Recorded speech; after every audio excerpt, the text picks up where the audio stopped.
Good evening, everyone. I call the January 2nd, 2023 special school board meeting to order. It is 6:03 p.m. and we are in conference room C of the Fisher Administration Building at 12121 West North Avenue. Ms. Summers, please call the roll. Mr. Morris? Here. Dr. Hoyk? Here. Ms. Willis? Here. Dr. Worley? Here. Ms. Heimer-Rolland? Here. Mr. Meyer? Here. Dr. Jessup Banger? Here. And we are officially in session. Thank you all for being here with us today, both my colleagues on the board, the administrative team, and those in the crowd online and in person. I'm going to share a little bit about kind of the plan for this evening with the board. So we will have a bit of time on the front end for some public comment, if there is any, both in the room and online. We've got up to 30 minutes allotted for that. Dr. Worley is then going to, will shift in, Dr. Worley is going to do a first reading of policy 5113 and provide an overview. She's got about, I think, 10 minutes or so we've got set aside for that to occur. The administration we will then turn to, who will do a brief presentation and overview of the policy, run through a slide deck and provide information. And Dr. Means about 20 to 25 minutes set aside for that item. We'll then go around and ask each of the board members who've had quite a bit of time, sent a lot of questions in, got FAQs and responses back, to share kind of their top burning question that they've got.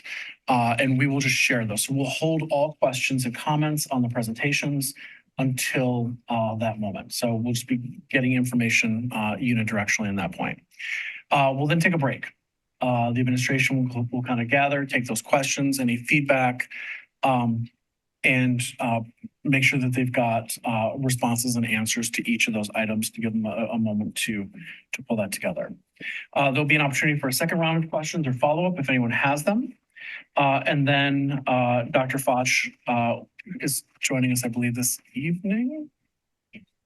It's like, where is she? Did I just doctor you? Ms. Doctor, soon to be doctor? Not doctor. Foch will be to provide an overview of the decision analysis process for us to consider and move forward as well. So that will take us up to about 8 to 8:30. Then we'll take a break and move into on a different topic, an executive closed session, the remainder of our time tonight. So that is the plan and kind of our cadence as to what we're going. And I believe Dr. Means, did you have anything you wanted to talk through right now? Okay. So with that, I would open it up. And Dr. Hart, would you mind timing for our 30 minutes that we've got allotted for public comment? If there is any public comment in the room, if anybody would like to come to the microphone, you have up to 3 minutes if you want to come up and introduce yourself and make any comments. And then I'll also take a look online to see if there's anybody. Thank you and welcome for being here. Hello, my name is Stacey Bell and I'm from Menominee Falls. I have a 7th grader at Longfellow and a 10th grader at Tosa East. I was here at the last meeting, and so I just kind of have some follow-up questions. I'm assuming they will be discussed in the presentation, but I just kind of wanted to get it out there. You know, this is the information I'm seeking. For the students that are currently enrolled in open enrollment, will they be welcomed and allowed to stay through the remainder of their time in the, up through 12th grade? And then also, for any new, if open enrollment would continue, would those students be welcomed and allowed to stay up through 12th grade? And then I did a really good job following the different scenarios. I think they were laid out really well with the min, the max, the 85%. It all mathematically made sense to me. I think we did run out of time. So I think this question you guys probably are planning on addressing. But my question is, if you guys, not me, if you guys go with the 0 seats, the mathematical formula that results in 0 open enrollment seats, what impact does that have? I know it was mentioned something like 13 units it would impact 13 units. You know, is the impact like, okay, we're just gonna have a second grade classroom with 14 kids? You know, one year the fallout is just one classroom has lesser kids. Is it gonna result in split levels? And my reasoning is, you know, like saving the district $8 million sounds attractive, but at what cost? You know, is this going to result in split levels? Are you going to have a second and third grade combined in one classroom with one teacher? You know, do people understand the impact of the zero open enrollment seat plan? Does it result in a school closure? If there's a school closure, is that new boundary maps? Is that all going to get done? Again, I'm not really an expert. I'm just a parent up here, but these are that impact. You know, zero sounded really well financially, but what is the impact to that? So those were just my remaining thoughts from the last meeting. Thank you. Thank you very much.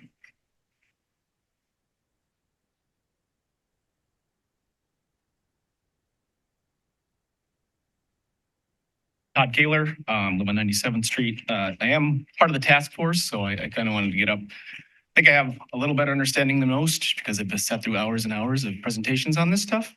So I think in talking amongst ourselves in the room, to a person, I don't think there's anyone that doesn't expect any reduction in open enrollment to include kind of grandfathering current open enrollment students and their siblings in. And certainly any reduction in open enrollment would have to be gradual. It wouldn't be next year, all the open enrollment goes away. You know, the current students would continue on. We just wouldn't be bringing in more and more at the level that we are currently. I think we know that there's a negative financial impact from the current open enrollment program. Mr. Brightman got into that, you know, during his last presentation. The purpose of this meeting is to expound on that, ask questions. A lot of how we got there, you know, includes current increases in spending, which, you know, increase in teacher salaries, absolutely justified and needed. You know, maybe some other stuff. I'm not sure, we're not getting a little top heavy as an organization with admins, but I mean, we can discuss savings. But I think we know we're in a little bit of a financial pickle that we need to address. And ultimately, I mean, we're looking at two referenda at least, one operating and one for the buildings and grounds. And I don't know that everybody understands exactly how that works. I mean, I think a lot of people going to the listening session were surprised that, you know, the last referendum wasn't, you know, all encompassing, and we need another one just to finish, you know, what we started with facilities. And now we need another one for operations. And I don't know how many times you can keep going back to that well before people start to be uncomfortable with it. And then you know, obviously it's going to affect state aid. And we talked about another facilities referendum we could probably stack, and maybe it doesn't have any further impact, but an operating one probably gets into every year. And so we're losing more state aid. So there's a lot of repercussions where we have to address our spending. And then you kind of talked about values last time, and I'm curious what values we're tying to open enrollment. We said one of our presentations included diversity numbers, and there's not a huge impact on diversity with open enrollment. 30 seconds. Okay, it's minimal. What it does impact is right now we know there's a disproportionate amount of open enrollment students that need intervention. We're at, like, if you're, I think, the bottom 10th percentile, you're getting interventions, whereas our goal is 25%. A lot of that's being eaten up. So we're negatively impacting resident students by giving those services to open enrollment students disproportionately. I think I would suggest we move to the 85% minimum on a Your district time, level. sir. All right, thank you. Thank you.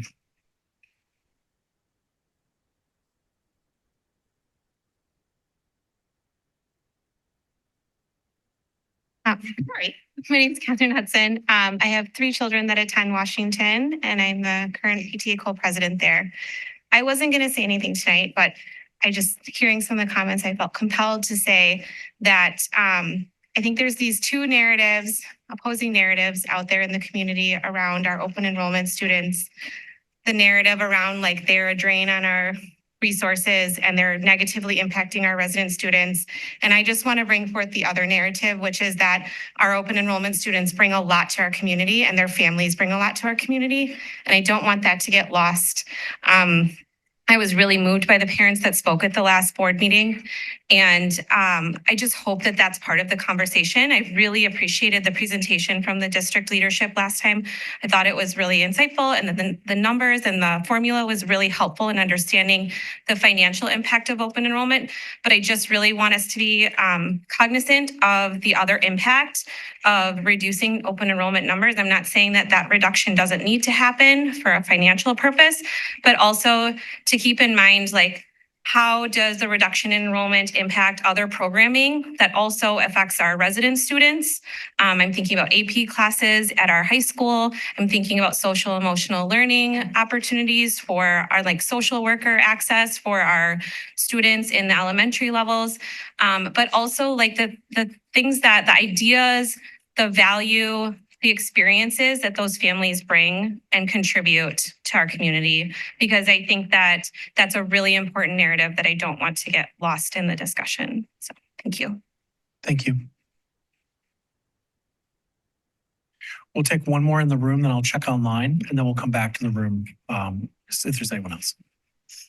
I'm Garn. My kids are students at Jefferson at the moment. I have a junior kindergarten and somebody be enrolling there in the next 2 years. So you said it great.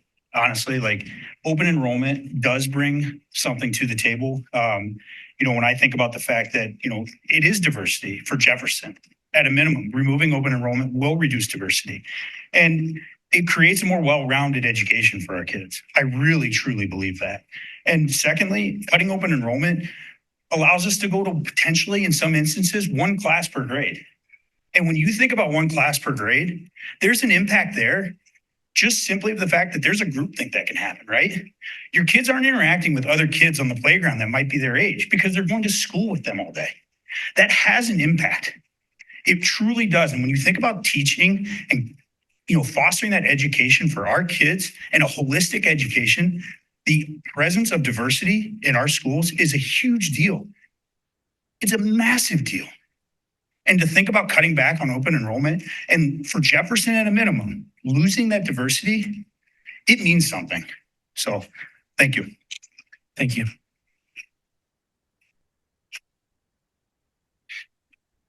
Is there anybody online that's interested in speaking this evening? Yeah, we have one hand raised. Deb Falk-Palak, you have the microphone. Hi, thank you, and Happy New Year, everyone. I really want to speak tonight to the financial implications and get some clarification. So the PowerPoint from December 11th regarding the slides 23 and 24 are different. The numbers are different than what was uploaded on Friday. And I actually printed it out on Saturday. That would be December 30th. And then it changed again as of today, January 2nd.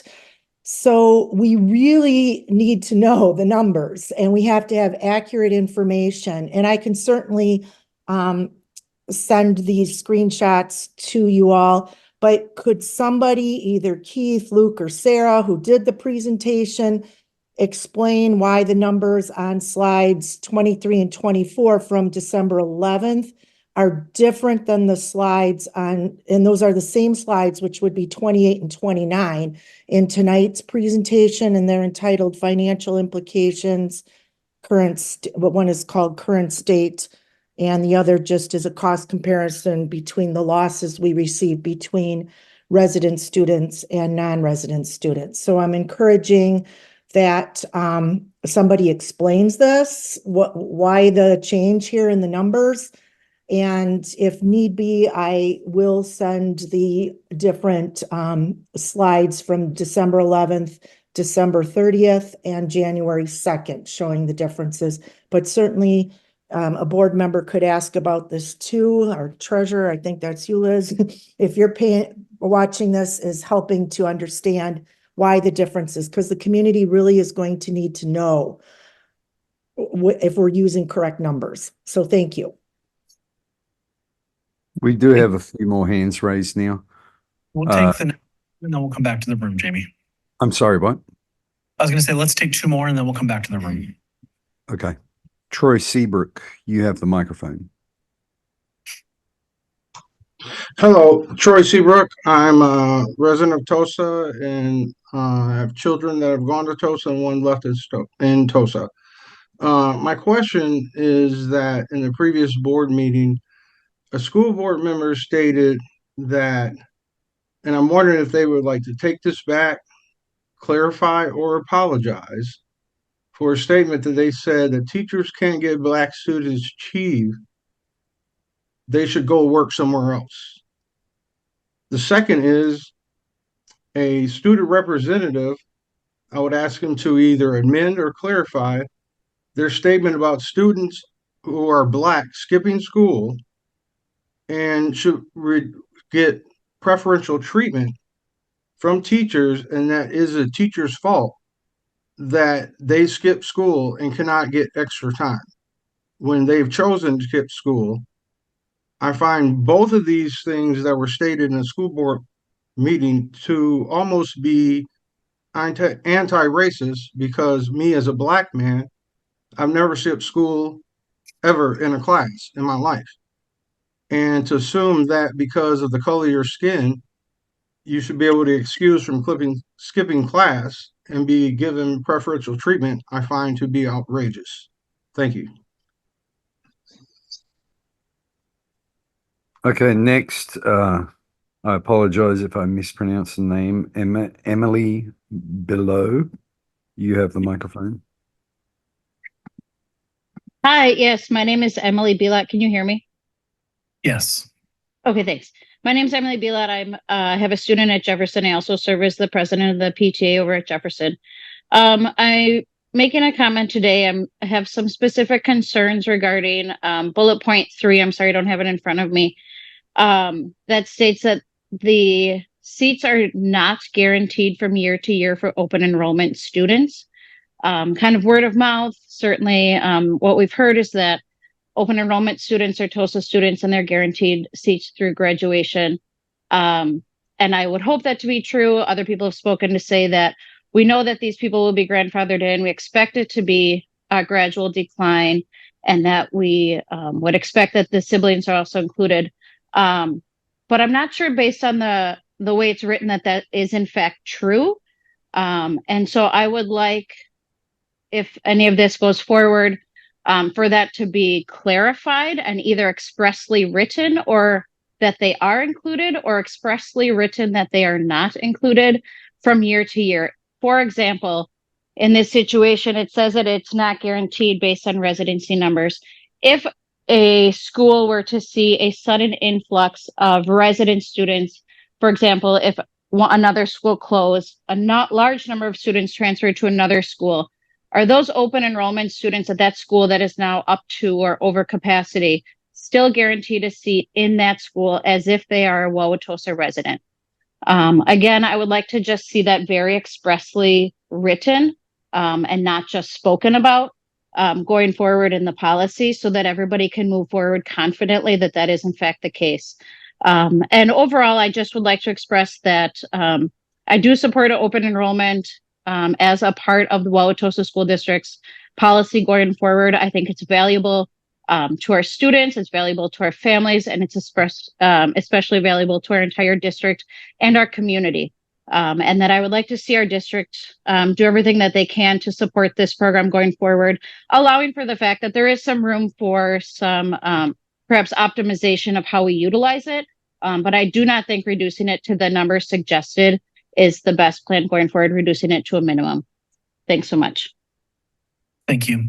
Jamie, I'm going to come back to the room now. Is there any final comments from the room this evening for public comment?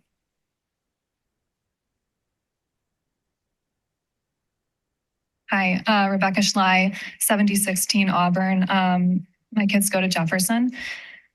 And I really appreciate the people who have spoken in support of open enrollment tonight. My daughter's best friend is an open enrollment student. She belongs to a minority group. and they can barely make it to the next day without seeing each other. I can't imagine what would happen if their friendship were severed. And I'm not as familiar with the plan as some of the people who've spoken tonight. But it's, after COVID and after everything we've done to right the ship at Jefferson, I am absolutely flabbergasted that we're here at this point. I was at the listening session, and I heard some pessimism and some cynicism in the room that was discouraging. And, I did some reading. I read some Rebecca Solnit. I read some Maya Angelou. I read some Nick Cave. And what stuck with me was that cynicism and pessimism are excuses for inaction. And if it's a foregone conclusion that this is happening, then we're going to be stuck with inaction. But if we can instill some courage into this group, into you as leaders in our community, into the parents at the schools our kids attend, and into our communities, I think that the financial stuff and the success will follow if we operate from a place of courage and not cynicism. That's all I have to say. I hope that you'll take that sentiment into your discussions and decision making, though. Thank you. Thank you. Hey, Robin Brannon. Do I have to say my address? I'm on 98th Street. My son Noah is in third grade at Underwood. I'm also the PTO president there. We've heard some really great perspectives from some of the leaders at some of our other elementary schools. And so I wasn't planning to talk tonight, but here I am. I just want to echo the same sentiments that open enrollment is so important in our school. The diversity in our student population because of our open enrollment kids, losing that would be a tremendous loss on our school, our kids, and our community. I do think a really important part of this discussion, however, is not should we allow it or should we not allow it? It should be how do we spread it across the district and how do we ensure that it's equal across each of the elementary schools and we don't have these significant disparities in one school or the other. I don't think that open enrollment can be a discussion without talking about school boundaries and the available capacity and the amount of kids that are funneling into each school. So thank you for listening. Thank you. Seeing no other public comment, I'm going to close public comment. And we will move on with Dr. Worley, who's going to provide a overview of the proposed policy changes. Thank you, Dr. Jessica Banger. So what we are doing tonight is we opted to decide that this is our first read. Just so you know, hoping that was clear as materials have come out, because we had a lot of great material the last time, but we didn't get really fully to the discussion. So we considered it not actually discussed. And so this will be the first read. We'll be holding a policy committee meeting in between to address any suggestions, recommendations, changes tonight.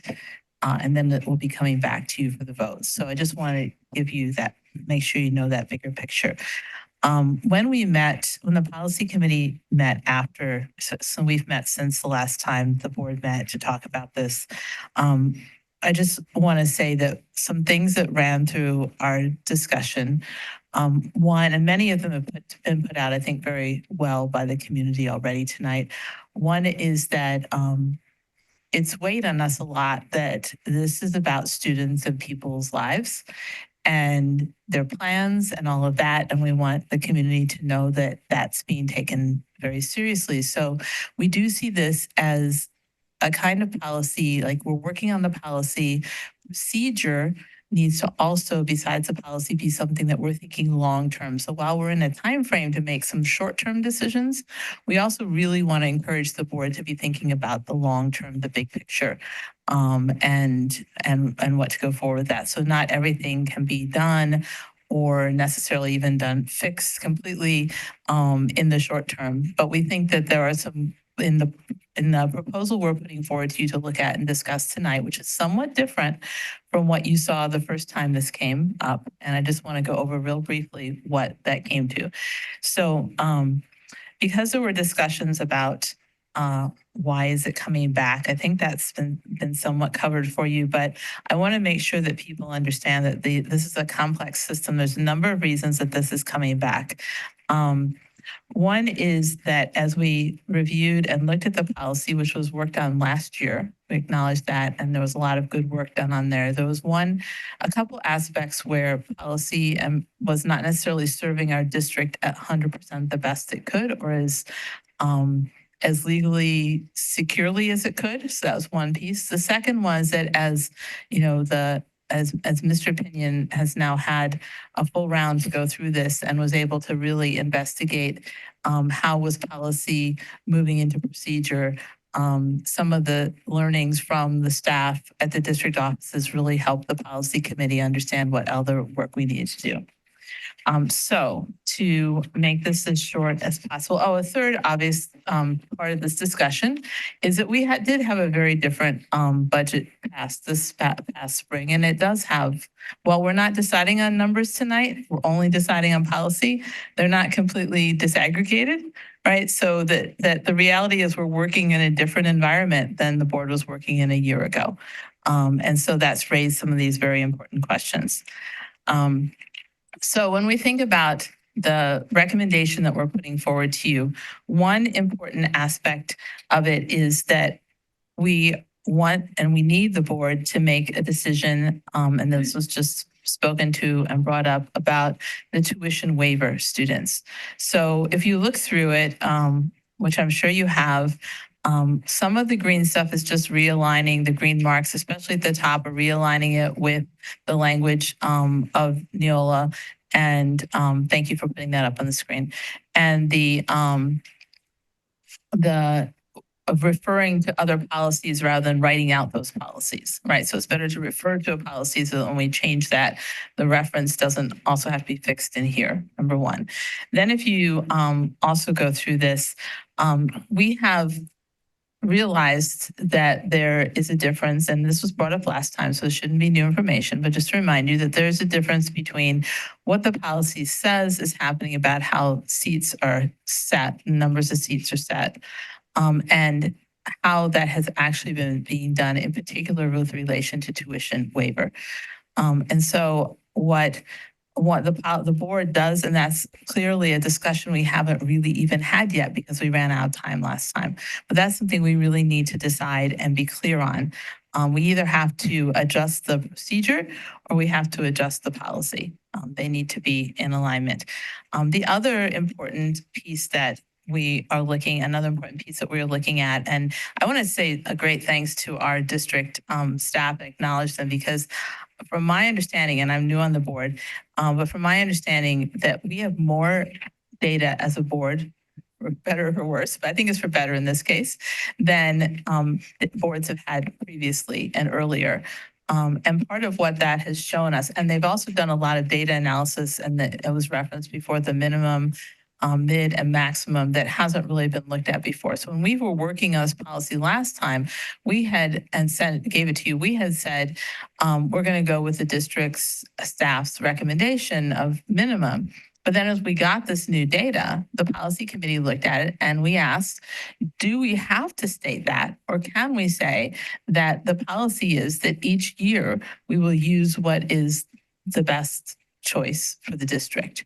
And so the policy you have in front of you does not say specifically to go with minimum or to go with maximum or to go with mid. It's rather a policy, which is probably a much better effective and better working one, that says that we will look at that and determine the best course of action for the district. So that also relates to policy that we make really being as supportive and effective as possible for those who have to implement it, as well as those whose lives it impacts. So that's a big part of what you're doing. And so then another piece related to that is making some decisions about district-wide versus school by school. And in the opportunity this year to look at the data has educated us a lot about the differences that makes. And one was just spoken to by a community member, which is that district-wide, there are a couple ways that that helps the main office. Among the most important one is that it helps the main office to really align and fill the seats as effectively as possible and efficiently.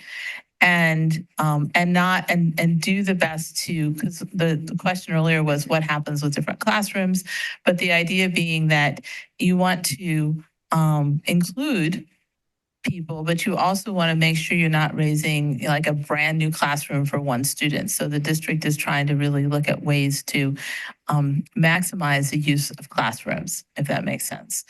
And so using the district-wide approach, if we decide to go that direction, which is a decision we have to make, and that the policy committee has said that we think district-wide is a more effective way to do it rather than school by school.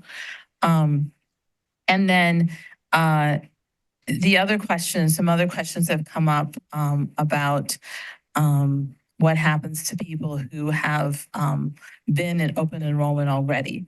And I want to make really clear, there is nothing in this proposal that recommends removing people who are already open enrollment students from the district, not on an annual basis. What it does say is that somebody, if we go with the route of deciding that we want to use tuition waiver in a particular way, it would say that someone who's on a tuition waiver needs to then apply to the pool of open enrollment. And if we do the practice, the way the policy is written right now, we decide we want to go with our current, with the way the policy is written now. And again, that's a discussion. There's levels of preference around tuition waiver and siblings that are in this. Then that means that the tuition waiver students would have a preference on filling those open enrollment seats. They would not be added on the way they have been previously, but they would have a preference, as with siblings. So someone brand new trying to join the district, not having had any residency, might in the future, if we follow our current policy, which we're not, then those folks might have a lower percentage chance, because it is a lottery, of getting into the district, if that makes sense. All right, so those are some items I wanted to highlight. The third item is so district-wide use of preferences, and that speaks also to tuition waiver specifically, as well as sibling. And then the third is that this policy is really moving us towards what most districts do, and I think has been the intention, probably anyway, to use the statewide recommended matrix for those timeframes and for making the decisions. It's important that not just legally, but just professionally and also in terms of how we relate to families, that our district is doing things in predictable procedural ways that people can look and see this is how it's going to happen. They can be told through notices and letters what they need to do, and then they have the opportunity to do it. So that's my overview of what you're looking at with this policy. There are some items still to discuss. And remember, just last reminder that we are not talking tonight about the actual numbers, but the presentation that's coming has been a lot about numbers, because we know people also need to understand what would be the impact of putting these policy changes into place. Thank you, Dr. Worley. We will now shift into a presentation from the district team. Thank you.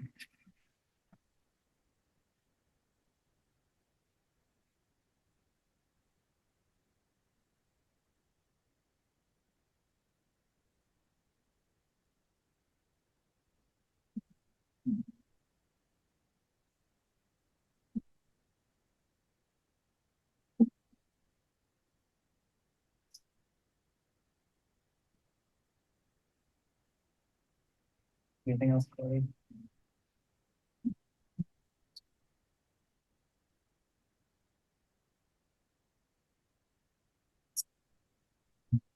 Trained on a Mac.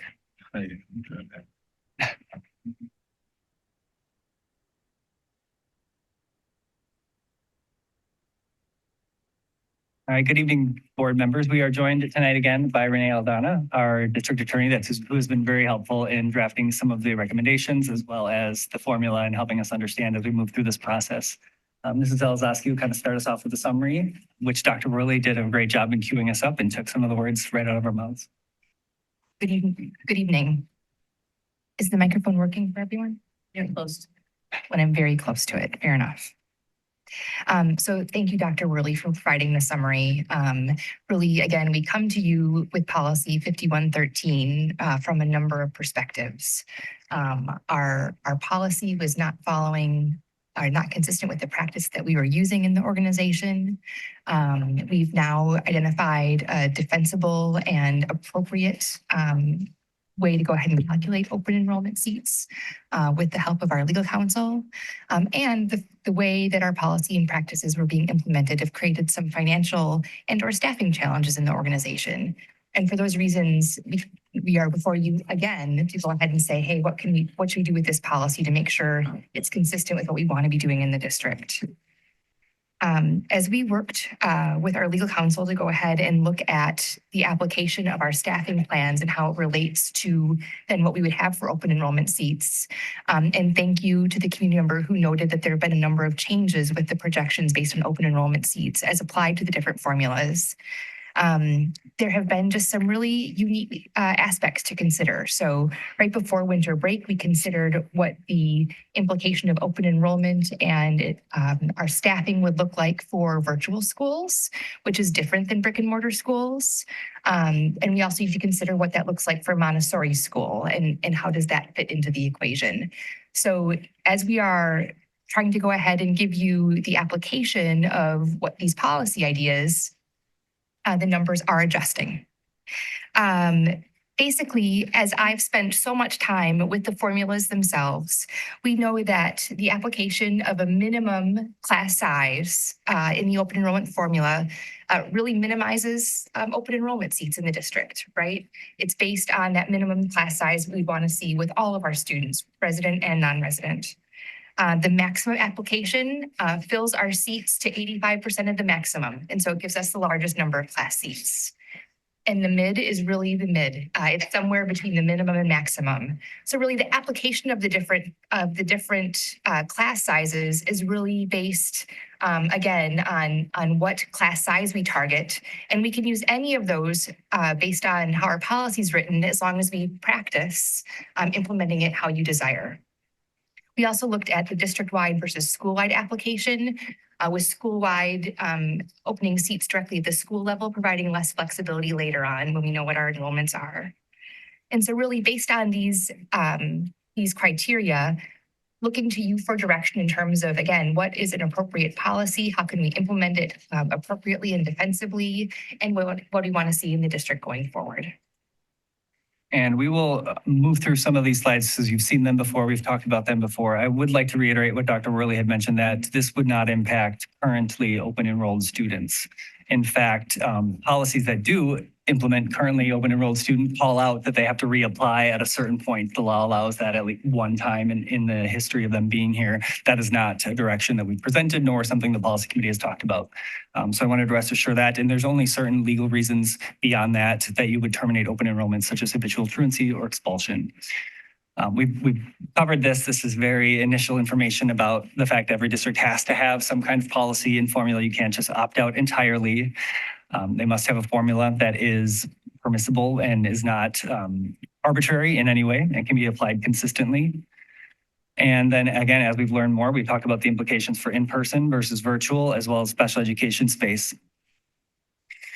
One of the issues which we've spoken about already was that the current policy called out class size ranges that did not live or were practiced in reality or in our current practice. So we needed to make sure that that wasn't an arbitrary and non-defensible number. So we tried to really align it with the existing practice of class size ranges, which is why you see that spelled out in the current version and referencing existing class sizes versus calling them out and then having to chase that policy should that ever change. And similarly for WVA, which uses Pearson and external teachers as well as our own content lead teachers. Similarly, we run the formula for our special education using our teacher to student ratios, which you can see here. These are, again, well established and used in real life for our students and our staff. And then we've linked some DPI guidance. They have a really excellent, very robust FAQ about all things open enrollment. And it kind of talks about what you can and can't use. Again, it really boils down to the law about it not being arbitrary, being defensible, and being consistent when applied. We've covered the 85% quite a bit. Again, this is what you see in a lot of policies, at least those that I've pulled from surrounding districts, all use that same number. It's very defensible with the DPI, and it allows space if there are move-ins, which we get a lot, right, during the summer, during the school year, without having to split or create new sections for that one move-in that might happen in a particular grade level. We've talked about the law as well, about currently attending. We keep saying tuition waiver. The law would say the language is currently attending students and the sibling preference. The decision point there, as Dr. Worley kind of pointed out, was the policy has always said it's a preference, which is aligned with the law.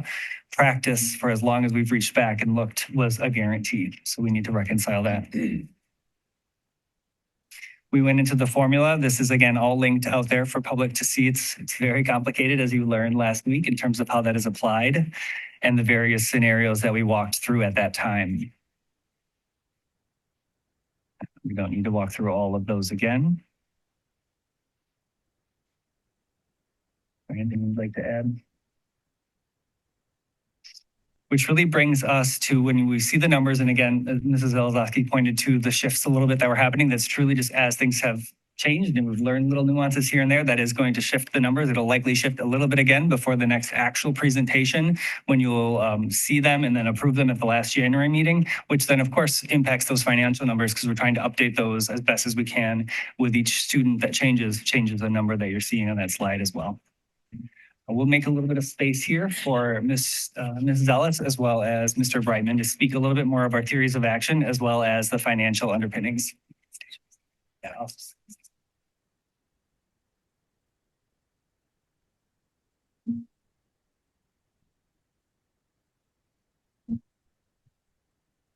Good evening. I'm Sarah Ellis. I'm the Director of Communications for the district, and I just wanted to take a moment here in this presentation to talk about the different ways that some of this financial data can be viewed. As referenced during the public comment portion earlier, there are certainly at least two narratives related to open enrollment, and as a district leadership team, we've created two primary theories of action that are intended to help the community both articulate and understand the various ways that these financials can be used. So we're calling them Theory A and Theory B. And Theory A, and I'll dive into these a bit more, but as a real high level, Theory A is a school fillment strategy. And essentially it says that if the goal is to maximize seat fillment, increase diversity, and ensure all schools remain full, then the district's current open enrollment strategy is extremely effective from an enrollment and social perspective. Then we look at Theory B, which is the financial efficiency strategy. And that theory says that if the goal is to maximize the net profit through financial efficiency, so maximizing fixed costs, which Mr. Brightman will talk about shortly, then the district's open enrollment model is not effective from a financial perspective. So many of you may have heard, it is effective, it isn't effective. It might be either or both, depending on how you're looking at it. So as we go to the next slide, this really digs into Theory A, the school fillment strategy. In addition to providing a financial benefit, the way that the district uses open enrollment provides access to a high quality educational experience for students who don't live in our community. The district's level of participation in open enrollment allows the district to fill schools with both resident and non-resident students.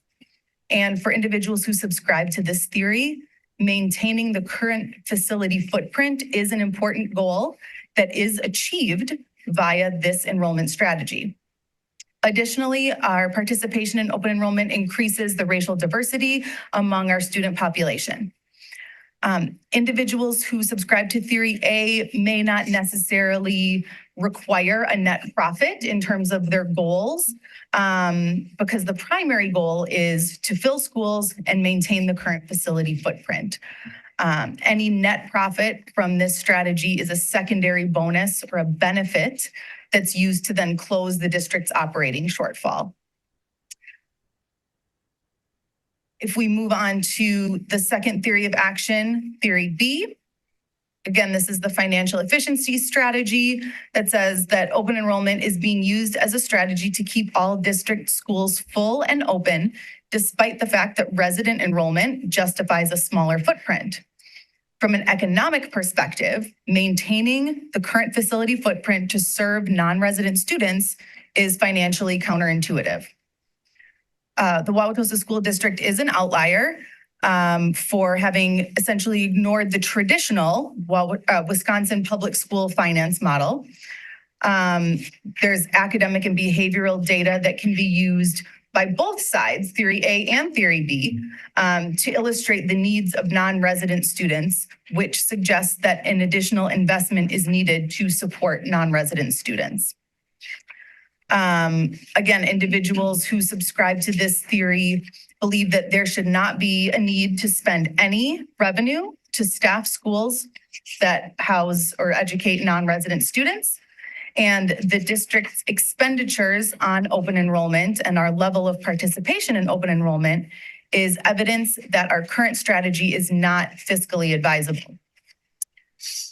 As a result of the current open enrollment strategy, discussions regarding long-term financial sustainability, deferred maintenance costs, and the facility footprint have been delayed, and the district's dependence on open enrollment increases annually because increasing variable costs to participate in open enrollment also increases our dependency on that same model.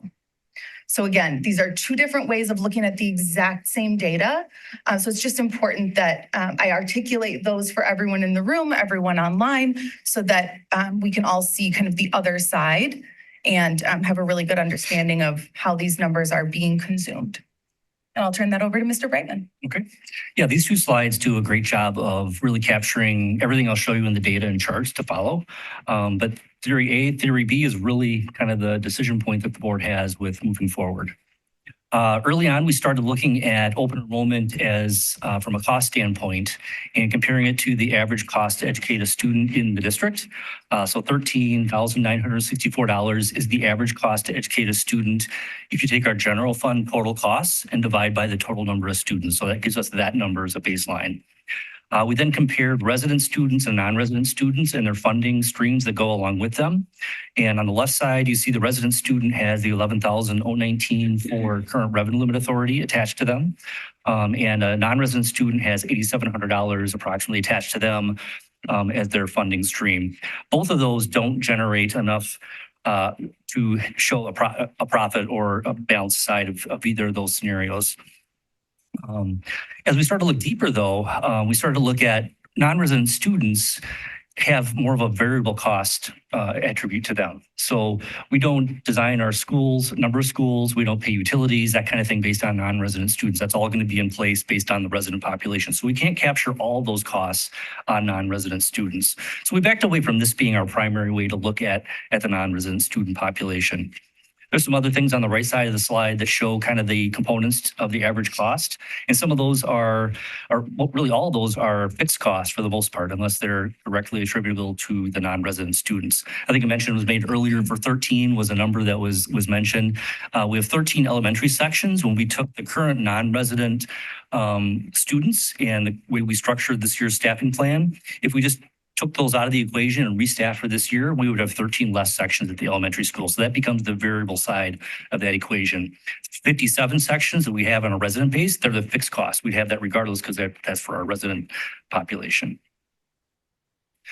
And we did have some numbers change from the last presentation to this one. I think WVA was mentioned earlier as one of the primary reasons for that. As we started to look deeper and we continue to look deeper at open enrollment and the cost structures, revenue structures, it started to not make sense to include the revenue side for WVA in this equation. Because on the cost side, we're just looking at students in the brick and mortar schools, as we're calling them. And WVA has a much different financial model to it. The same revenue per student, but a much lower cost per student. So I have that, it kind of muddies the waters.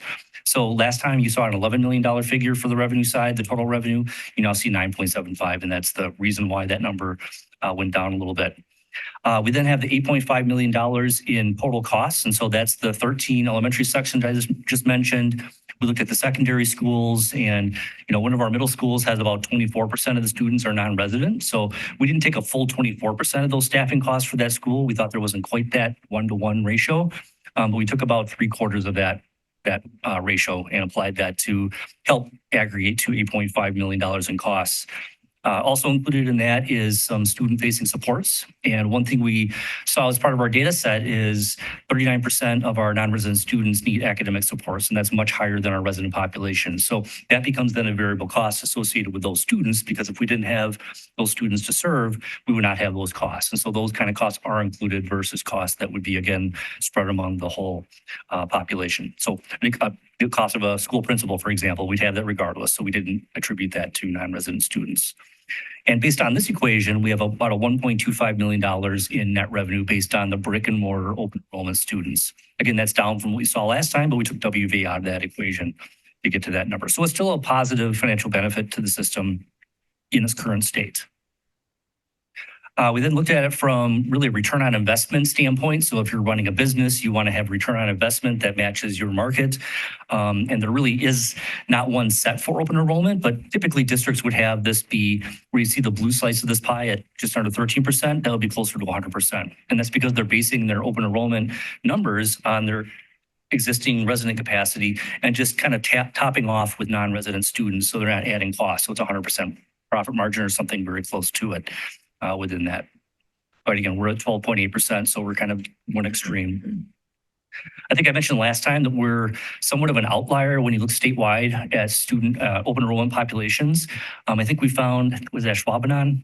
And I think from the Green Bay area is another one that is in our magnitude of accepting non-resident students that doesn't have a large virtual school. That's the draw for those students. And so really there aren't any others that I've seen that we've seen that are in that same magnitude other than the two of us. We've had some requests to see, just hypothetically, what does it look like if we were to just stop taking open enrollment students? We can't do that. We have to have a formula to be able to base that on. But if we were able to do that and we just attritioned out, this shows what that would look like. It would take until 2637 or actually 2037, 38 fully attrition out of the program.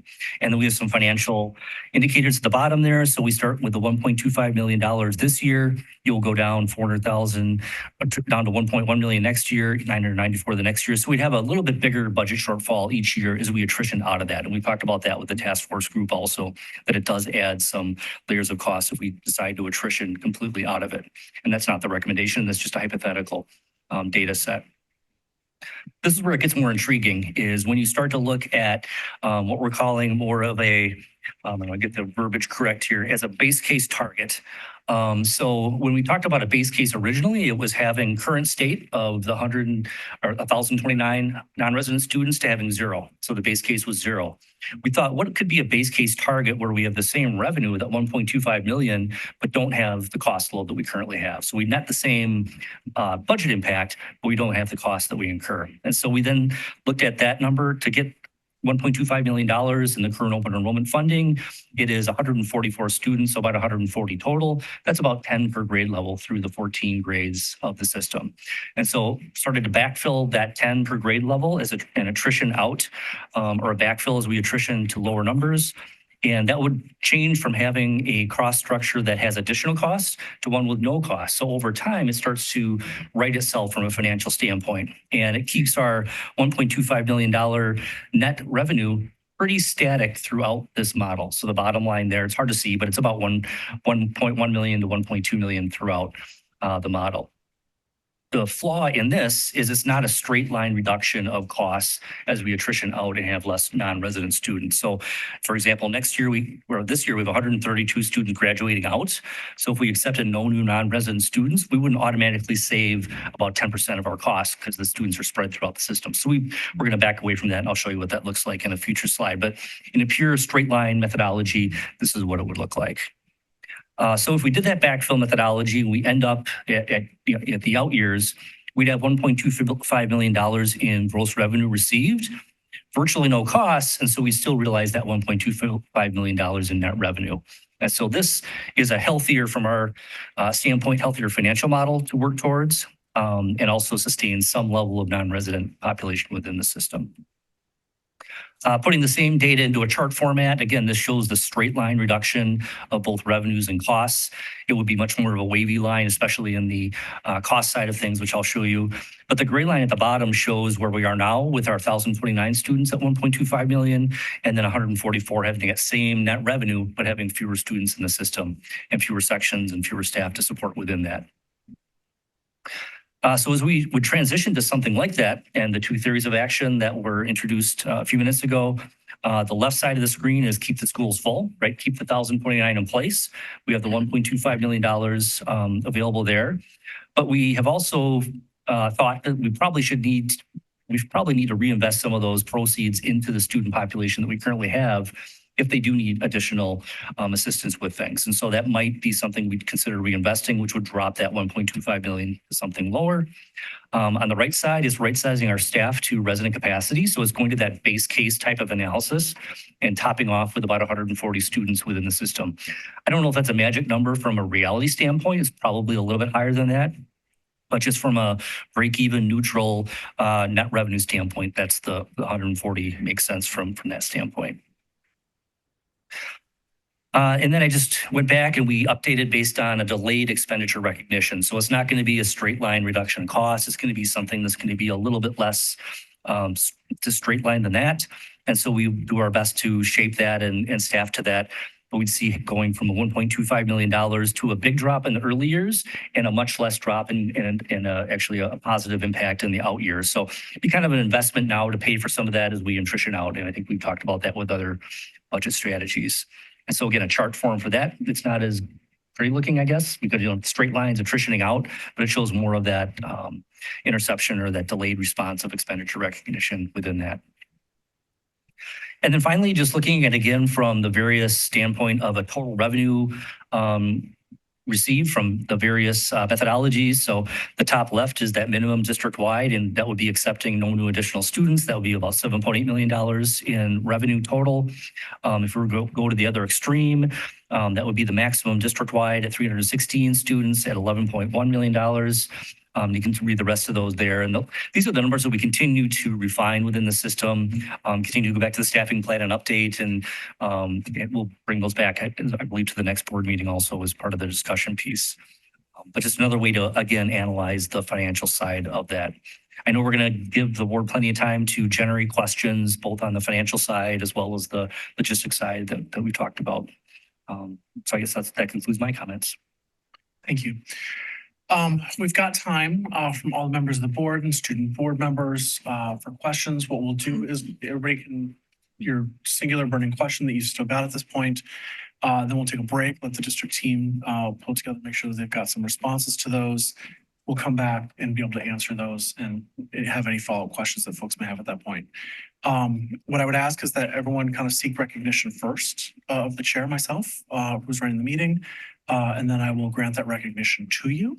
And then we will move forward with each individual's question. Is there anybody who would like to begin?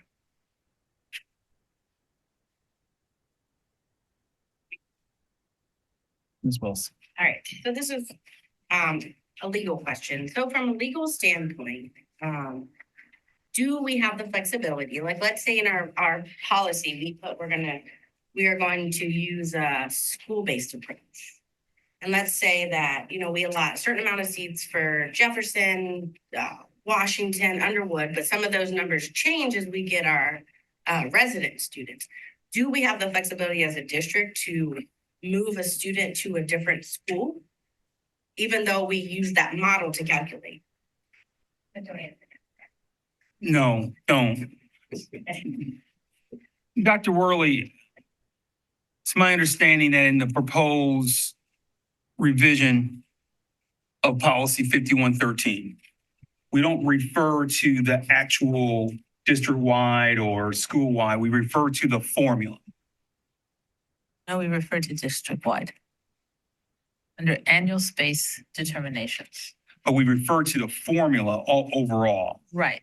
Correct. The recommendation from the policy was to move to a district-wide because it would allow some flexibility within the placement of students, basically what you described, in a sense. Maybe not the same way you were imagining it, but what I think Jessica's asking, correct me if I'm wrong, is could we do the school-based and still have the advantages of the district-wide approach? I think since we have legal counsel here, why don't we let legal counsel respond? When the acceptance goes out, there's an ability to accept to a particular school, and there is some flexibility in that. But once the acceptance goes out, that's where the student has been assigned. And then the family receiving that acceptance can decide whether they want to say, yes, I would like to attend, or say, no, thank you, I don't care to attend. And it's based on the school assignment they received. Now, the challenge, of course, is that this is all based on projected enrollment. So like you said, just things can change, and we can know more later on about who's actually going to come to us as a resident and how that's going to shake out. And so there's a whole nother layer of waiting lists that I don't think we're talking about right now, but that can come into play later on if the board chooses. But at the time a student is accepted, they're accepted, and there's a school assignment offered to them for their consideration. What's the timeline of that, like compared to, our residents? It's like, when do we have to issue them the letter? Yeah, so there's everything, all the dates are laid out by DPI, and every year you can go on the website and you can see when everything closes up. In April, then we have a period of time in May where we can process the applications. And then following that, we'll send out the acceptances for any spaces that are available, and families need to respond to us relatively quickly. So that's all happening in that May, June timeframe. We have some flexibility in the summer to wait for numbers to solidify before we offer a particular school. But once we offer it, we have to honor. Yeah, and it's a very strict timeline. And so, like I said, when you look every year, DPI will tell you, they take the statute and they take the third Friday of this and that, and they put actual dates to it. So by looking that up, you can see every year what those actual dates will be. Ms. Hammerall. This is, I think, maybe more for Mr. Pinion and maybe Ms. Delazowski as well. We've heard and seen a lot of data around the disproportionate amount of open enrolled students who receive special education services. Is a student who needs special education defined as anybody with a 504 or an IEP, or anybody who receives tier 3 intervention? How do you define a special education? We follow the federal definition, so it would be anyone qualified under a 504, which offhand is about 100, low hundreds, and then students with IEPs, which is just around 1,000. And sorry, this is kind of a multi, but it has to do with special education. Is that okay? I think Can I add- allow her to answer the questions. Can I add one piece to your other question? There are also some circumstances that we navigate where when seats aren't opened up due to space and service availability for students with IEPs, families remove that status, try to apply, and then ask for an evaluation once they're here. Is there a way to know? My understanding is the students who have identified special education needs are put into the random pool after we've filtered students with preferences out of the randomization. Totally separate. The formula is similar, but you run the formula for all of your general ed open seats, and then you run it for special education. We wouldn't run into a situation where the students with special needs just randomly get chosen, but we can't give them services. Correct. We wouldn't run into that. Okay. Do you have an idea of the number of special education students? What would be like an equalization number to get a way for the students with special education needs more equal to the percentage of open enrollment kids. Does that make sense? So it's around 24% or 17% of our population is our students open enrolling into our district, but 36% have special education needs. Is there a way to equalize that or not really? May defer to Mrs. Okay. Aldana to speak to that, though I'm not sure if I fully comprehend the question. It would be helpful, Liz, if you could repeat the question. I'm going to back up for a second and note that when we're talking about students with IEPs, we're talking about students identified as having a disability under the IDEA, the Individuals with Disabilities Education Act. Section 504 students are regarded as, there's no provision for Section 504 students that's separate in open enrollment, state open enrollment law. So it's eyes on an actual IEP to determine whether or not, and I'm going to use the word space and not seats, to determine whether or not there's space available in our special education programs for a student with an IEP. So I just wanted to note that part of it. And then the other part of it, when you're talking about, if you could repeat that question, that would be great. So a lot of feedback I've heard from community members, and I think it's a little bit disappointing, is that our students who open enroll into our district are sort of like using up the resources that our resident students are not able to access because the open enrolled students are taking those services away. So is there a formula that would make it easier maybe for your department or division to say, we have the capacity to educate this many students with an IEP? And then is that how you would determine how many students who open enroll?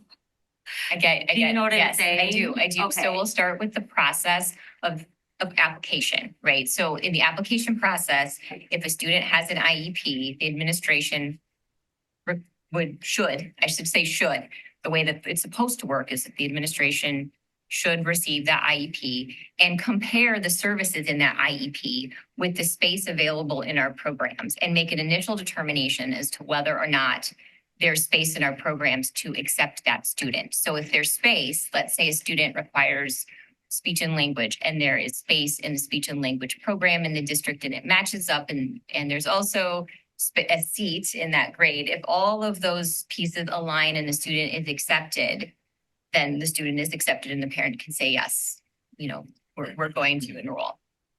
If that student has another IEP team meeting, as many of you know, IEPs are reviewed annually and sometimes more frequently than annually. And if the IEP team comes together and determines that that student requires more services, then that's another decision point. And this is not a decision point in policy.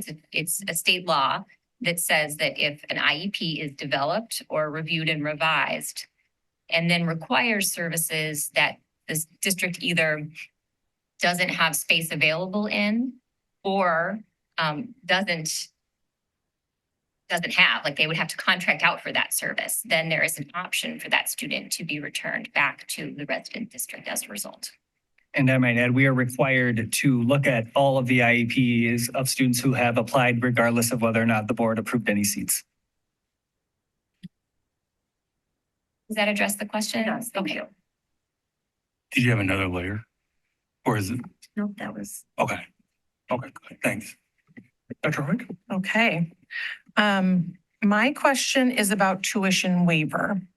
So there are specific categories of times when a resident student moves that qualifies them for a tuition waiver for the remainder of that school year or potentially the next school year. Once that time frame is up, do I understand correctly that that student has to apply to be an open enrollment student? Yes. That is how the current policy reads, not how the Okay. practice has been historically. Okay. And we are saying that historically they have applied to be an open enrollment, but we have automatically let them in without counting them in the number. We automatically have historically let them in and then considered them and counted them, right, as students who are non-resident open enrolled, but it did not add or count to the number that was approved by the board. So sort of an additional number being added every year. Got it. Okay, so when you're talking about, I can't remember what the two different words are that we, Currently attending or well, there was like a man, they must be, preference or guarantee. yes, thank you. Preference or guarantee. So right now we are doing the guarantee model. In practice, which is not aligned with the board's current policy, which is what this is. One of the layers that was unearthed in looking into this. Okay. Okay, I think I understand. So in other words, if the board made 100 seats available, the way that we were implementing open enrollment from a practice standpoint, we know on average we had 73 tuition waiver requests. So we were guaranteeing 73 kids who started the year living in Wauwatosa, then they transitioned into becoming open enrollment students. We in essence created 173 open enrollment students. The board approved 100 seats. Then through practice, we were allowing another 73 in. And so that's how the number continued to grow without the board from a governance standpoint having the ability to watch the gate, if you will. So whether we switch it or not, the wording, whether we switch it to preference versus guarantee, what we're essentially saying is do we want those students to go to the top of they go to the top of the list anyway? Correct. Do they just take up automatically, let's say 73 of the 100 spots, and then we only leave 20, whatever, for? Correct. And that's with the assumption that the grade level in which they're applying is a grade in which space was made available. Right. And there's no That guarantee. being okay. So what we've been doing is showing from a value standpoint, the ability of someone who started the school year with us to say, you are with us. You may stay. Mm-hmm. That's a guarantee. That's currently not in the in 5113. So the policy states that there's a preference provided. And the preference, as Mr. Pinion just stated, is even if you apply and you go to the front of the line, if you are a 10th grader and you're seeking continuance in our district, you may not have a seat because we may not have a 10th grade seat in open enrollment. And then there is an exception to that in law, which you could speak to about the senior rule. So seniors, there's an exception. That's the one exception. And it's really fantastic because if you look at the tuition waiver matrix that DPI puts together, it's the same thing again that I was just mentioning to Jess as it relates to each year's timeline. The tuition waiver matrix is DPI reruns it every school year. So you can see what's the date of the move, how long are you tuition waiver, what should you do next? It's like an instruction manual for these circumstances, and it can be helpful. I have a pertinent follow-up question. Okay. So per policy, the board has not taken, during my time on the board, anybody at the secondary level. There has been no open enrollment. From my understanding of past years, correct. Now, there also wasn't a consistent formula used, so that, could change things year by year, depending. The tuition waiver. Tuition waiver. Or for tuition waiver, sorry. Tuition waivers, they took. You were back by virtue of the practice, the district was accepting open enrollment students at the secondary level. Yes. That were tuition waiver. So my follow-up question would be, what is the policy that would be appropriate, or like what choices would be available if we were not accepting any open enrollment students, but we're considering tuition waiver students? What does that threading that needle look like if that was what the board so chose? That language would be a guarantee. So again, you would pick a formula. If you were going down that path, you would pick a formula that is more conservative. And then you would write, instead of a preference, which is what the policy has said, you would change that language to a guarantee. And some districts go that route. Some districts will make the commitment to students who have made at least some initial commitment to living in the community and then transitioning into tuition waiver. Some districts make that commitment. The fact that we know on average we have 73 tuition waiver students should give you pause as a governing board to know that there are young people who are moving in and out of the community on an annual basis. If we strictly follow the policy as it's written, there will be a change in our school culture. our school district culture. And that change would be someone who has started the school year with us, or someone who's been in the district for a while we may have to tell them there's not a seat for them. In those students, it would be an immediate shift because they are not currently open enrollment students. But a student who's a sophomore now, who moved out of the district, may not be able to say finish.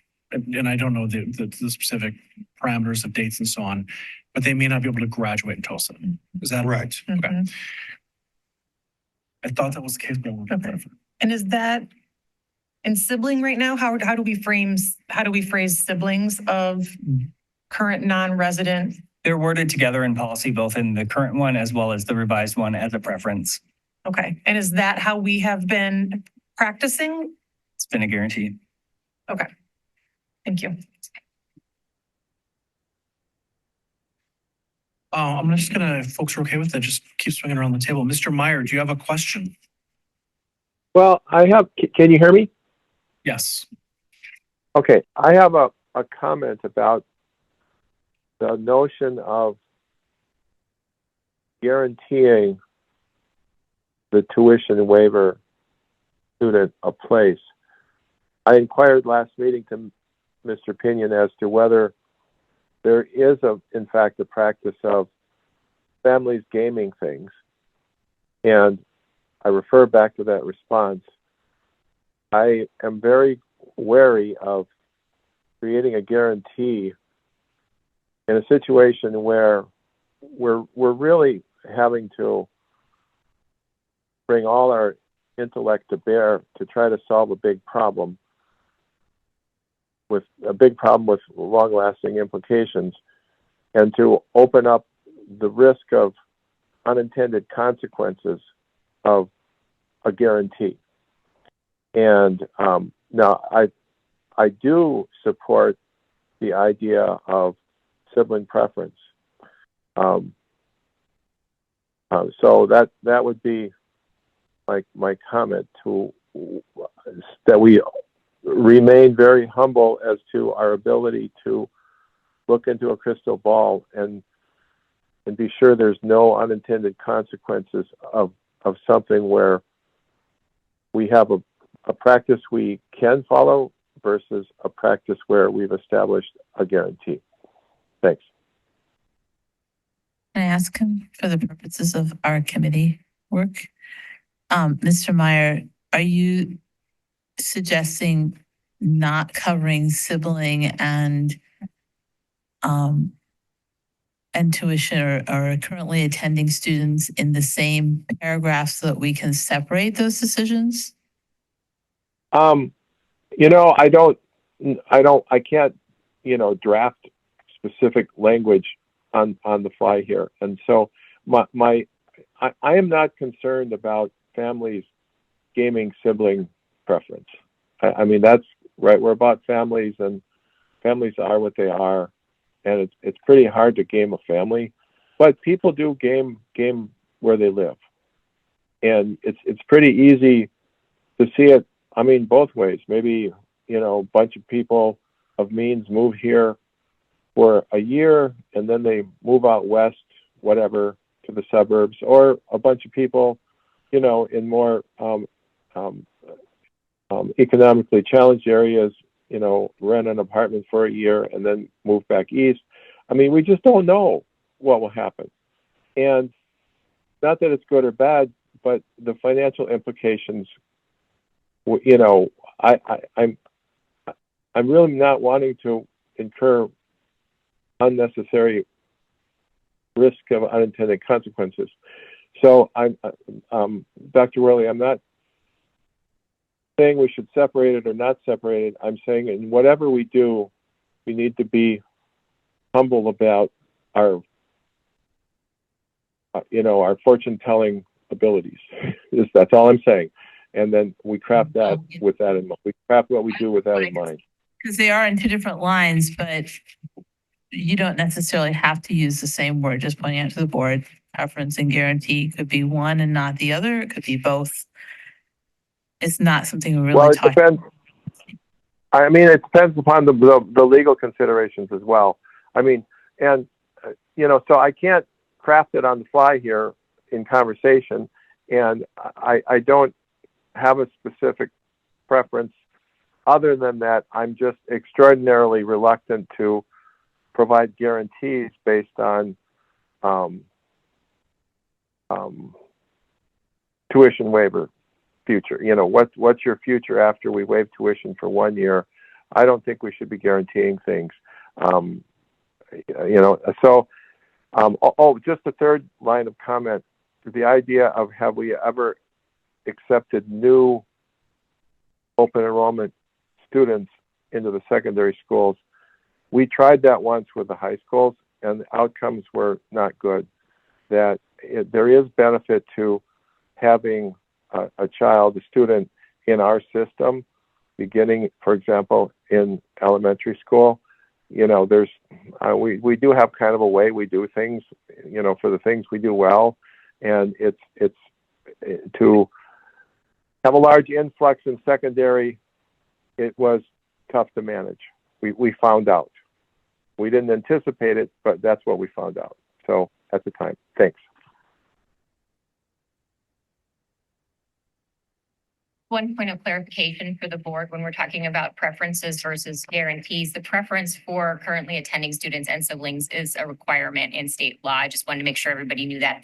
The decision point is that guarantee, but that other piece for both currently attending and siblings is something that the board would need to include to be compliant. Thanks for clarifying that. We're not questioning the preference. The question I had was whether he was asking that one be guaranteed and the other be preference. That's what I was trying to get a sense on.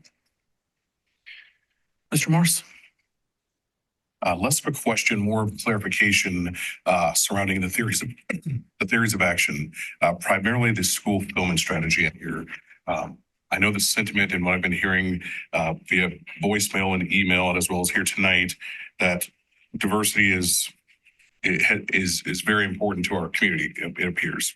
I don't disagree, but I think we talked a little bit earlier, heard some there about the values tied to open enrollment and the diversity impact being pretty minimal because this is not a race-based mechanism here.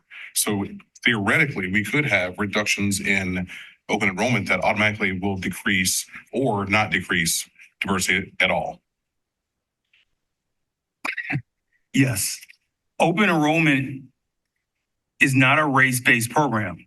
There could be a shift in the application demographic profile of the students who apply to open enrollment in Wauwatosa, and it could change. We don't know. Right now, we do know that it provides a very diverse pool of applicants. We know that the majority of those students come from the city of Milwaukee, but we don't know. I guess it's that it is not. You've heard me say this before. I don't want to sound like a broken record, but it's not like Chapter 220, which was a race-based program. We don't know. We could expand our STEM programming, for example, and students who live in the Kettle Moraine school system or in Lake Country could say, we're willing to drive our students in to Wauwatosa for that program. And all of those students may be of a monolithic race. We don't know. In regards to the second comment that you made, I think the numbers of the impact of open enrollment students and its impact on our racial diversity is really more of a personal preference. I mean, for somebody may say 5% is not a big change. Other people may say 5% is an enormous change. So I will shy away from weighing in on what individuals determine as a big change or not. But I just want to center all of us to know that open enrollment is not a race-based program. However, as a result of our current trends in Wauwatosa, we tend to have a more diverse pool of applicants. Right. So just to follow up on that, what I'm trying to get at is where we're at with the over 1,000 open enrollment because of the numbers, what we've been doing. And to Jenny's point there on kind of grandfathering those ones and not counting those numbers, our diversity has benefited from that clearly because that number in that pool is so large. If we begin to shrink that down, it's math. we're going to see a reduction potentially. We don't know, but the data would support and say that as that number shrinks, if we go from 1,000 and we're getting a percentage that we have right now that seems to look and feel really good to our community, any change reduction in that is going to have, whether it's a cultural change or a shift in what our school system in the district looks like, because that number gets smaller. If we go down to that, and I forget the term we use, but to get to that from 1029 to 140 potentially, that pool's a lot smaller. And if we're going to fix the system and go from the preference and guarantee to not add any more of the previous ones there at that level, that potentially limits the potential we grab from all that applicant pool. If the applicant pool is so much smaller. Yes, I think that's good analysis. The only other thing I would just add is that now we're getting into some, I would suggest, social construction of things. Historically, I think many people who are native Milwaukeeans and who've lived in the metropolitan area for the last 50 years know that desegregation of our surrounding suburbs has been a challenge. And people who research this would say the only other community, only other metropolitan area that's had a more challenging time is Boston. And we've all read the history of the desegregation challenges of Boston. In the Milwaukee metropolitan area, we've always used the threshold of 30%. When a school district, regardless of how you get to your 30% of students of color, be it resident or non-resident students, when you hit that threshold, you've become, quote unquote, a diverse school system. So the argument could be made that even with our resident students, we've reached that threshold of being a diverse school system. Mr. Brightman shared earlier this evening that when you start moving away and right sizing the open enrollment number to that 140 number, that it will take us until maybe the 2037, 2038 school year to get to that place. The diversity of the residency of people who live in Wauwatosa is growing at such a pace. We don't know what it will look like 14 years from now in terms of the diversity level of Wauwatosa as a community. So respectfully, I think you have to, as a governing board, you have to decide, going back to those theories of action, what's your theory of action? Is your theory of action school fulfillment? If so, then I think theory A, as Ms. Ellis went over it, is working well. If your strategy is strategy B, I think if we said B, right? We went with letters. Okay. If it's strategy B is terms and you're taking on a stronger fiduciary responsibility, then looking at your strategy will really be critical. And please note, I didn't reference the diversity component of it because you don't, unlike chapter 220, you don't have control over what that number looks like. We don't know who's going to apply from year to year for open enrollment. I wish I knew. I think we have an advantage in Wauwatosa, but for every year, it could be different. Do we have historical data to give us context of the applicants? We do. But again, yes, and I think that the applicant pool is more diverse than others, but there are also, I guess the question is, can we go off of the historical data? Sure we can. But is there a guarantee that diversity pool is going to be there annually? I can't guarantee it. No one can. No, you did give the 2075 task force the predicted data for next year, but that's as far out as you could go. But we can't predict. I mean, generally, right? We your can't estimate predict was who's going to about apply. right? Your estimate was about right, but in terms of the drop based upon students who are currently enrolled, who would not. So that was where that 5% someone mentioned was earlier, right? Because that was just 1 year of data going forward. We can't really read because we had asked in the policy committee some similar questions.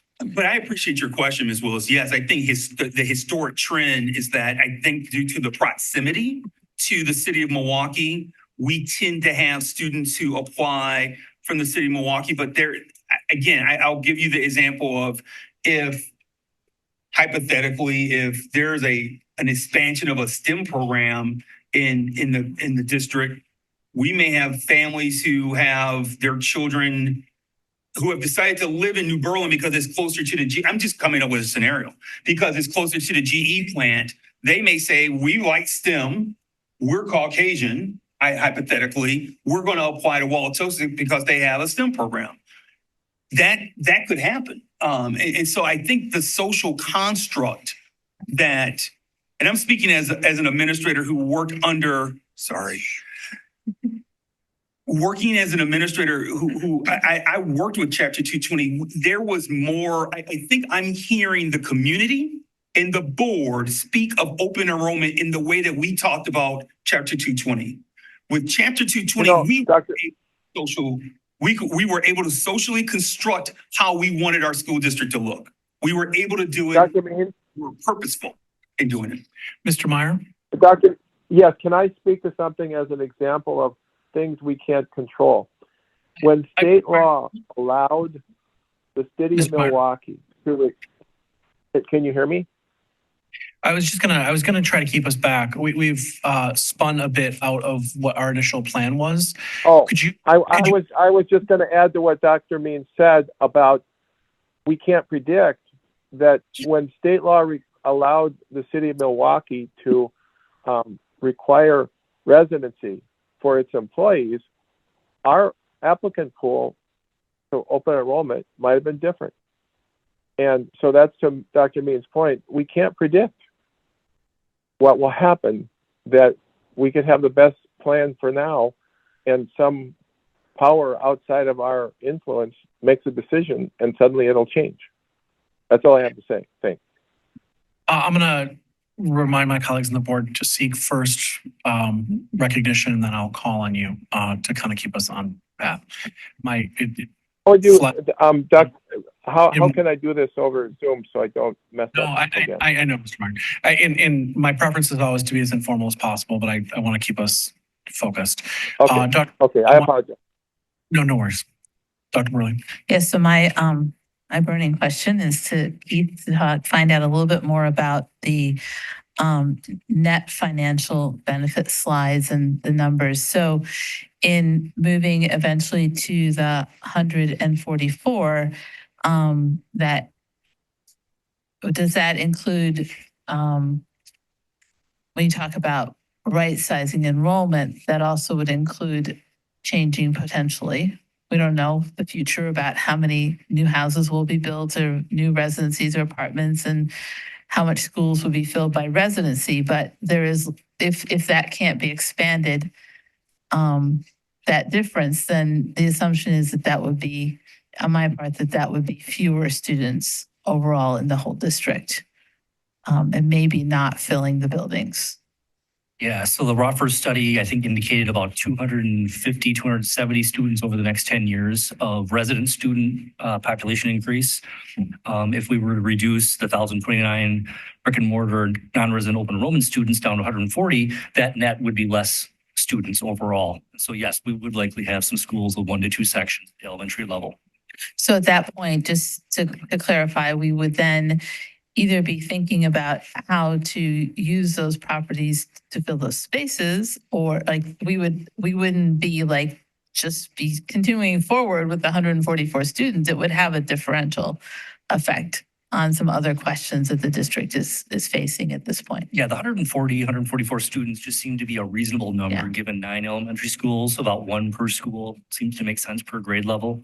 And attributing that up through the grade levels that we have. Well, and also because it's a financial model. Correct. So I'm not judging it. I'm just making sure I understand where that puts us, because we don't expect that differential between the 1,029 and the 144 to be made up by residents. We do not. Students. Correct. And so then I just wanted us to have clarity on that, and obviously not keep asking you to run model after model, but I just want to point out that these are ideal type models, and speaking sociology, to give us a sense of the sort of like what the different ends look like. And then there's all this range in between, where we would have to decide what financially we were willing to take is like we are right now. We're asking, do we get other things from it besides the money that comes into the district? And that, again, is some things that we can't predict out to 2037 or 2038. So these are kind of more like ideal type or hypothetical models of what that would look like, so that we can work with that. But to understand that we are not saying that then all things financial will be solved, right? That this is more just giving us a sense of where we would reach that 100%. We could settle and say that, well, 12, just hypothetically, 12% isn't enough, but 40% is for our district, right? I mean, there's numbers in between. That's my point, correct? Yes. Okay. So that pie chart could be whatever, as a district, we decide we want that pie chart to look like going forward. Yes, I think the pie chart can be whatever the board wants it to look like.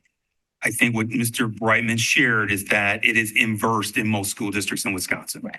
That is that we try to fit open enrollment students in within your fixed cost. Exactly. We've done the opposite. And we've done the opposite because, again, I think what Ms. Ellis shared is the key. There's two different theories that you can utilize. As a fairly new board, you are walking into theories that have been used by prior boards. So in fairness to all of you at the table, you're adopting, you've inherited a policy that has not been publicly discussed.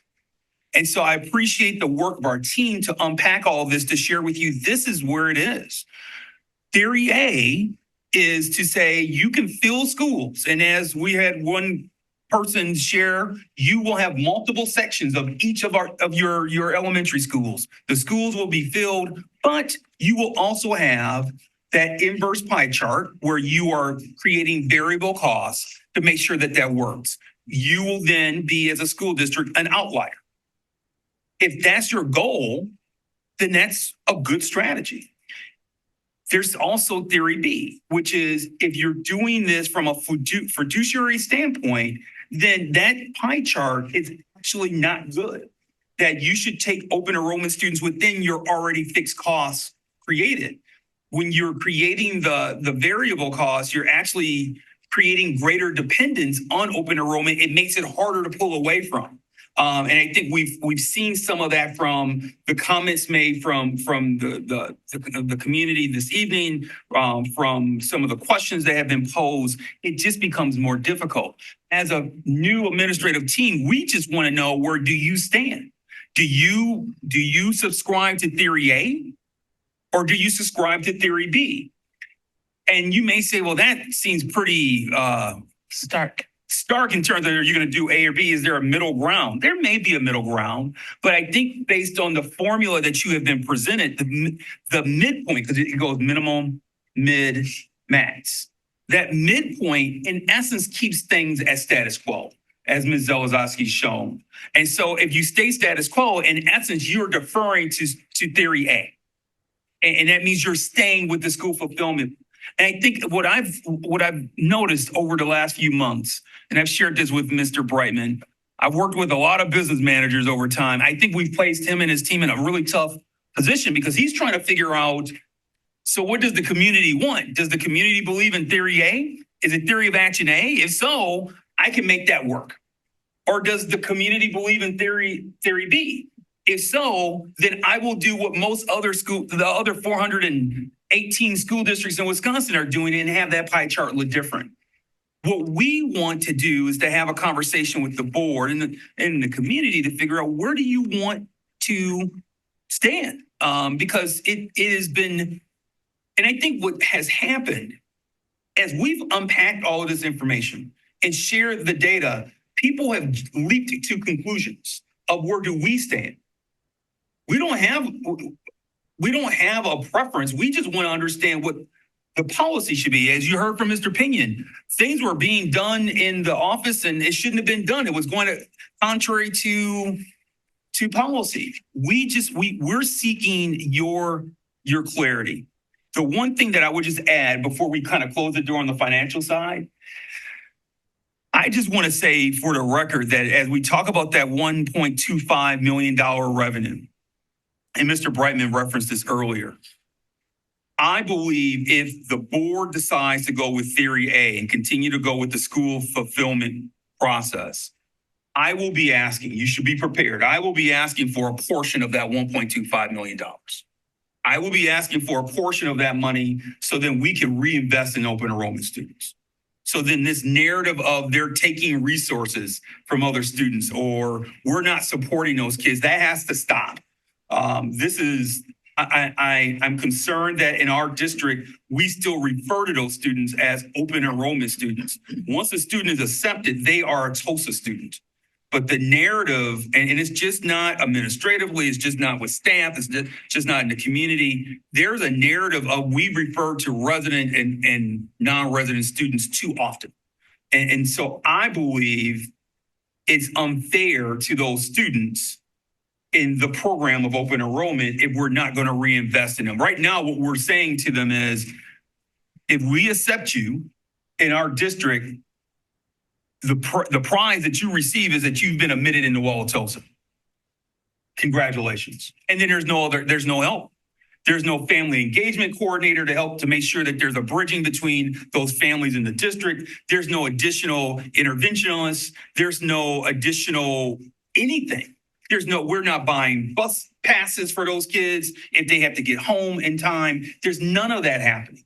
And so if we're truly committed to, all I wish to suggest is that if the board lands at the end of this month and saying we believe in theory A, which is fine, then please be prepared. I will be asking for that additional revenue so we can properly support those kids. Because right now, we're at a disadvantage.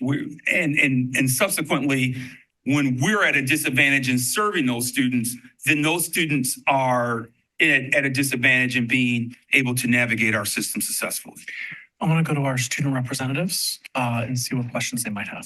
Yeah, I'm wondering if you could clarify will the accepted open enrollment applications be distributed equally amongst bordering towns based on percentage of applicants, or will it just be like randomly selected where the majority is?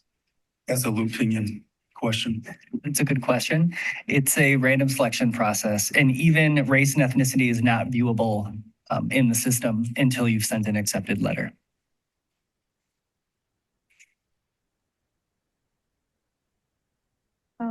I have a question about students who were previously in like private schools in the district. Are they like equally accepted over, or like are they accepted over non-resident students, or are they like the same? Did you say private schools? Yeah, but they're in the district. So if a student lives in Wauwatosa, you're saying they live in Wauwatosa? Yeah, but they like weren't previously a part of like the district. So let's say someone attends a private parochial school, they live in Wauwatosa, and then they want to come to Wauwatosa. They're a resident. We will accept them with open arms immediately.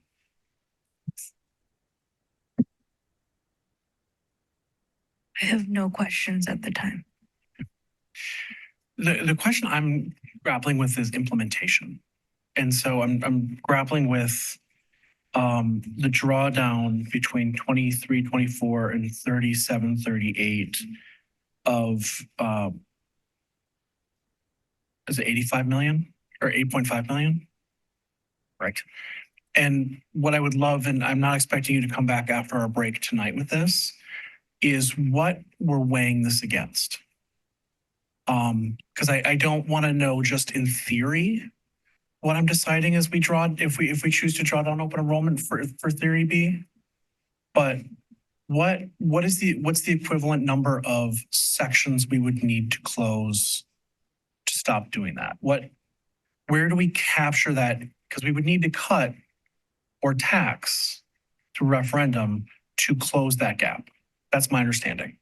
So the community is saying we are willing to pay more via referendum, or a combination of that and having maybe less classrooms. And I still can't, that's where I can't quite wrap my head around the implementation of this, of where we gain back that 8.5 million to balance the budget. And so that's, I think, for me, I can't. Dr. Jessup Banger. Yeah. So as the person who has spent a lot of time looking at what the staffing configurations look like based on our enrollment, that reduction in cost would happen over time as open and, if we're making a commitment to our current tuition waiver students as well as our current open enrollment students, those numbers phase out over time. And we staff for the students that we have in the organization every year. I think what I'm hearing you also say, Dr. Jessup Anger, is the board in almost over 20 years hasn't had this conversation in public.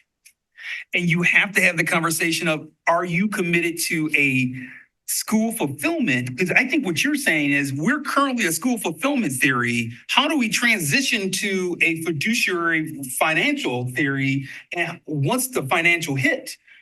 And I think there's a lot of different pathways. You can get there. You can either make the reductions and it will, as Ms. Zelazowski said, it will be corresponding with the number of students who are leaving.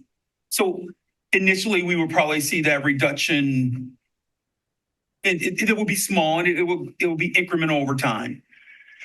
Or you could go to the community through a referendum and say, to backfill what we're losing through open enrollment, we need more revenue from a referendum. Those are the two pathways it goes. But please keep in mind, we use the language of dependency. We've grown dependent on open enrollment. So this concept of what you're describing is, well, what happens? You're talking about, going back to Dr. Worley, you're talking about that pie chart. That pie chart is variable costs that we've created, that we've inserted into the system. That's not how financially open enrollment is constructed. Open enrollment should be such where you take the students if you can assume them within a fixed cost model. We haven't done that. We've done the opposite. So in my understanding, and I was not here, I think I was floating around Colorado somewhere, is that open enrollment was a tool used to design to keep the current footprint. And we don't have to choose to keep the current footprint. We could do lots of things. But what I still don't understand and what I need modeled on paper is how we actually implement it. I get it in theory.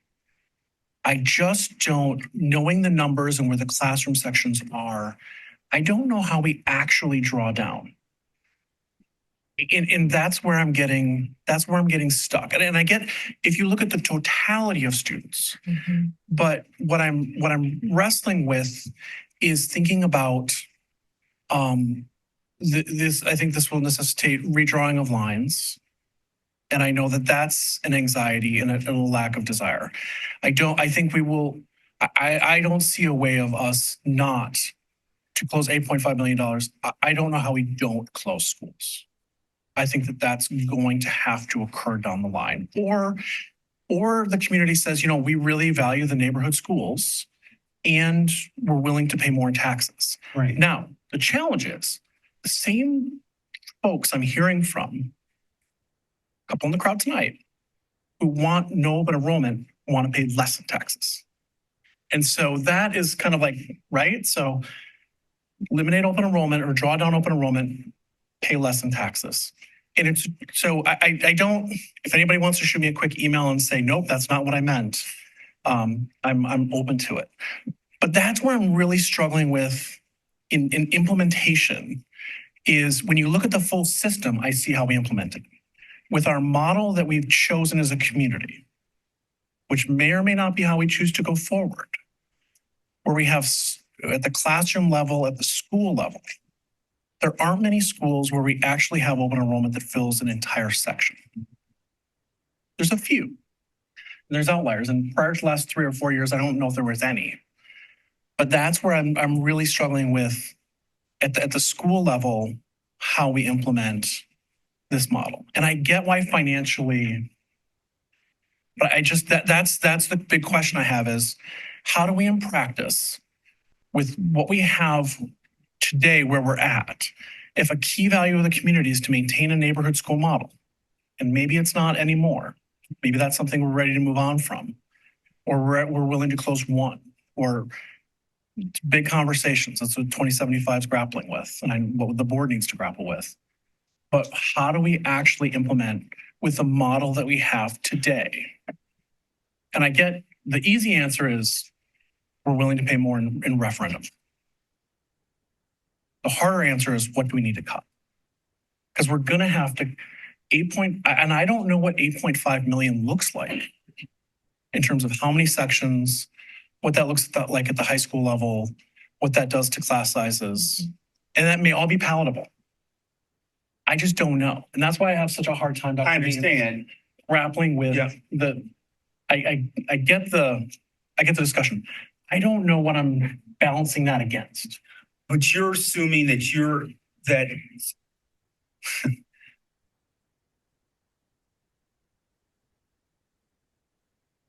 making an assumption that the current model of school fulfillment as a theory is a theory that cannot be broken from.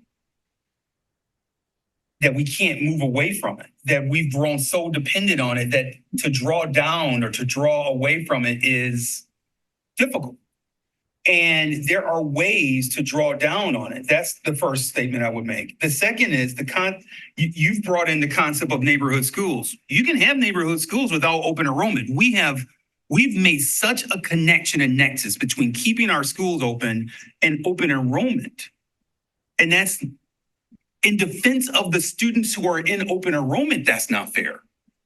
So if you just step back for a second, what we've said is in order to keep our schools open, we need to maintain the same level of open enrollment.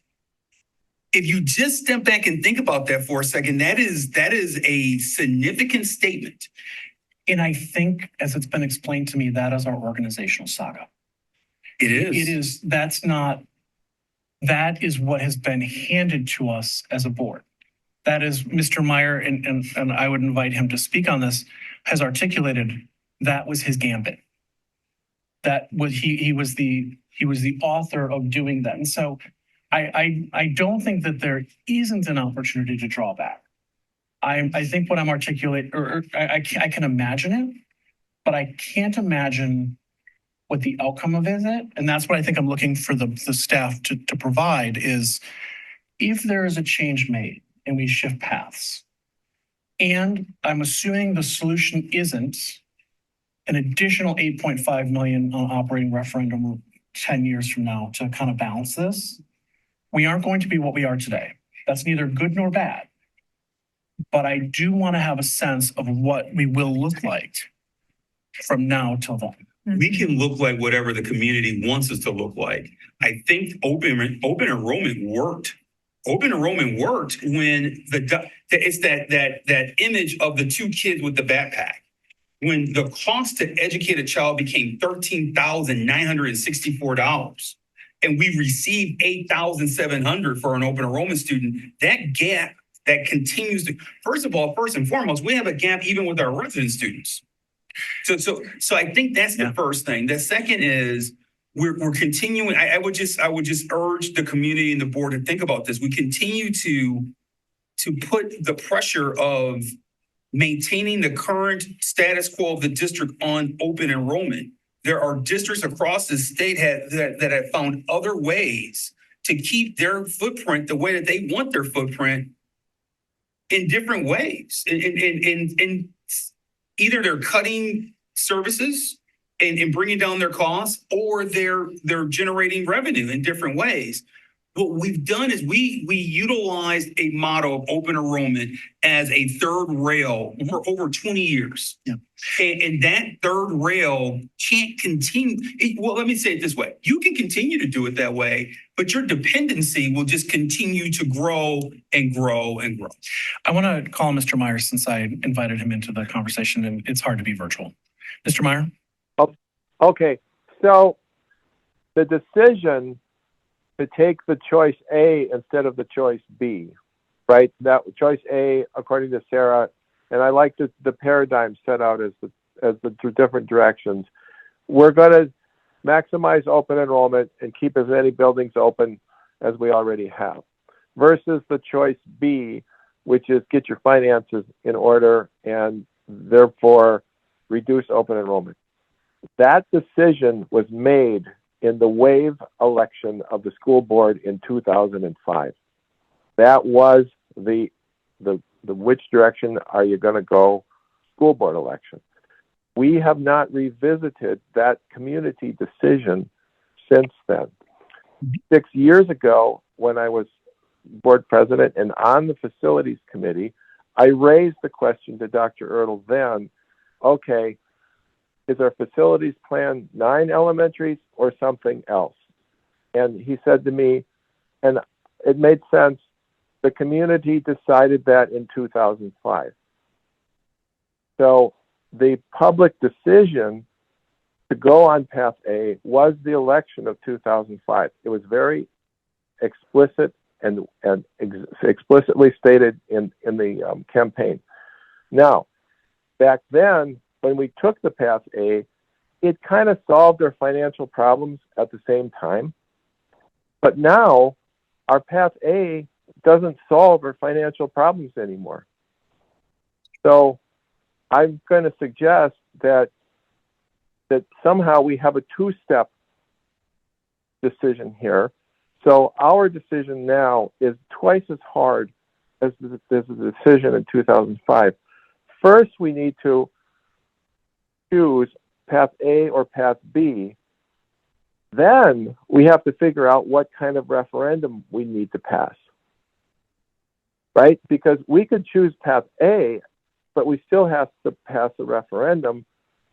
Now the community decides, whoa, I'm not going to give you all this more money on a Path A. I would have given you more money on a Path B. So we have to figure out both questions at once, or our referendum process might have a success or a failure. But if we get voted down, we'll have to have a redo. Do you see what I'm saying, Dr. Jessup Anger? If we choose a Path B, we've gone to the community when we write the referendum question to say, look, we've done everything we can financially. Now will you give us this much money? And if you give us this much money, we keep 9 elementaries open. If you say no, we're going to have to close schools. As compared to, we choose a Path A, and we go to the community and say, we need this much money to keep 9 elementary schools. If you say no, we're going to have to close some elementary schools. So when we choose Path A or Path B, we might be affecting the community's receptiveness to saying yes to the referendum to sustain that path with 9 elementaries. So this is really hard right now. That's all. We are past time for inviting not Dr., but Ms. Foch up to provide kind of an overview. And so we've had, I think, a really fruitful discussion. I recognize there's some additional questions that are on the line. I would ask you write those down, prepared to share. We have a graphic, what we call an instruction, a graphic organizer for board members. And so if you could fill that out, it has a red light where you're stuck, a yellow light where you may have a wondering, and a green light where you understand things. It should be at your placemat. If you could fill that out, we will make sure that we address those questions. Board members should have all, and we will post this online as well. I think there's a 14-page FAQ that we've answered all of your questions. So we feel like we've been fairly thorough in answering your questions. But if you have more questions, that I think we're at a point now where there may be more questions, but this is more now a policy conversation, as you're hearing, that is 19 years old. And you haven't had a chance to, as a board, dive into this. The only other thing I would say before Ms. Foch comes up, or I don't know if you want to take a break or not, Dr. Jessup Anger, is I don't subscribe to the theory that it necessarily has to be closing of any schools. There are models in Wisconsin where maybe the other way of saying it is, or how large of a referendum are you going to pass?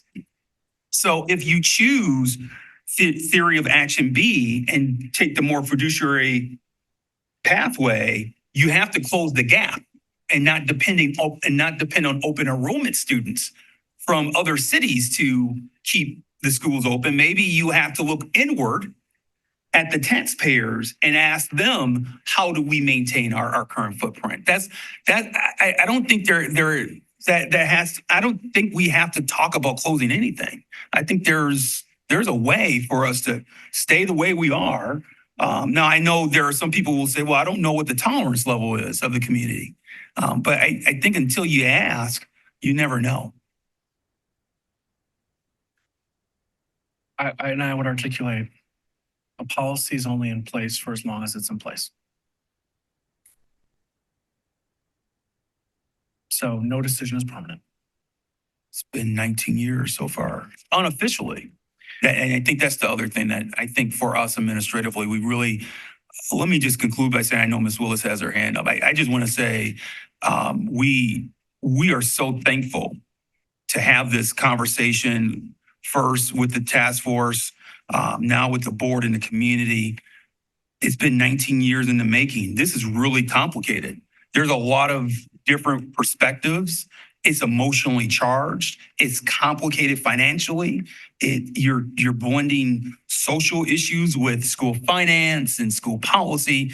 And so we're thankful that you have been so thorough in your questions to us. And you have pressed us to really do, I believe, good work. And we look forward to continuing the conversation. I have a really quick process question. How do we provide feedback to the policy committee? That'd be helpful to know too. Based on our thoughts, because I have lots. Ms. Foch, are you going to be covering that as part of your? No, she is not. Okay. Why don't we go with Ms. Foch and then we'll end up with I'll ask the policy committee to share how you'd like the feedback provided.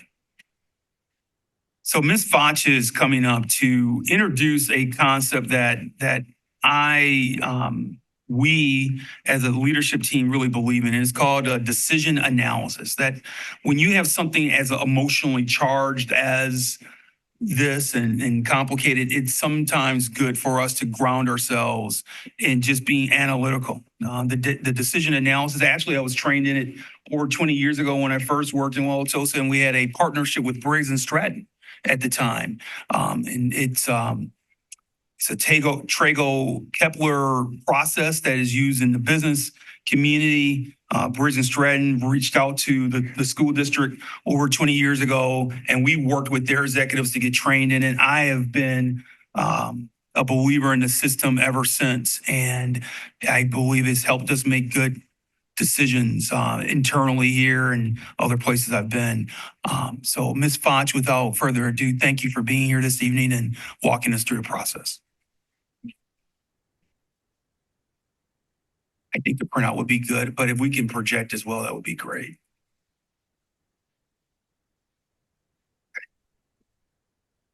Wow. Well, let me send it to Corey.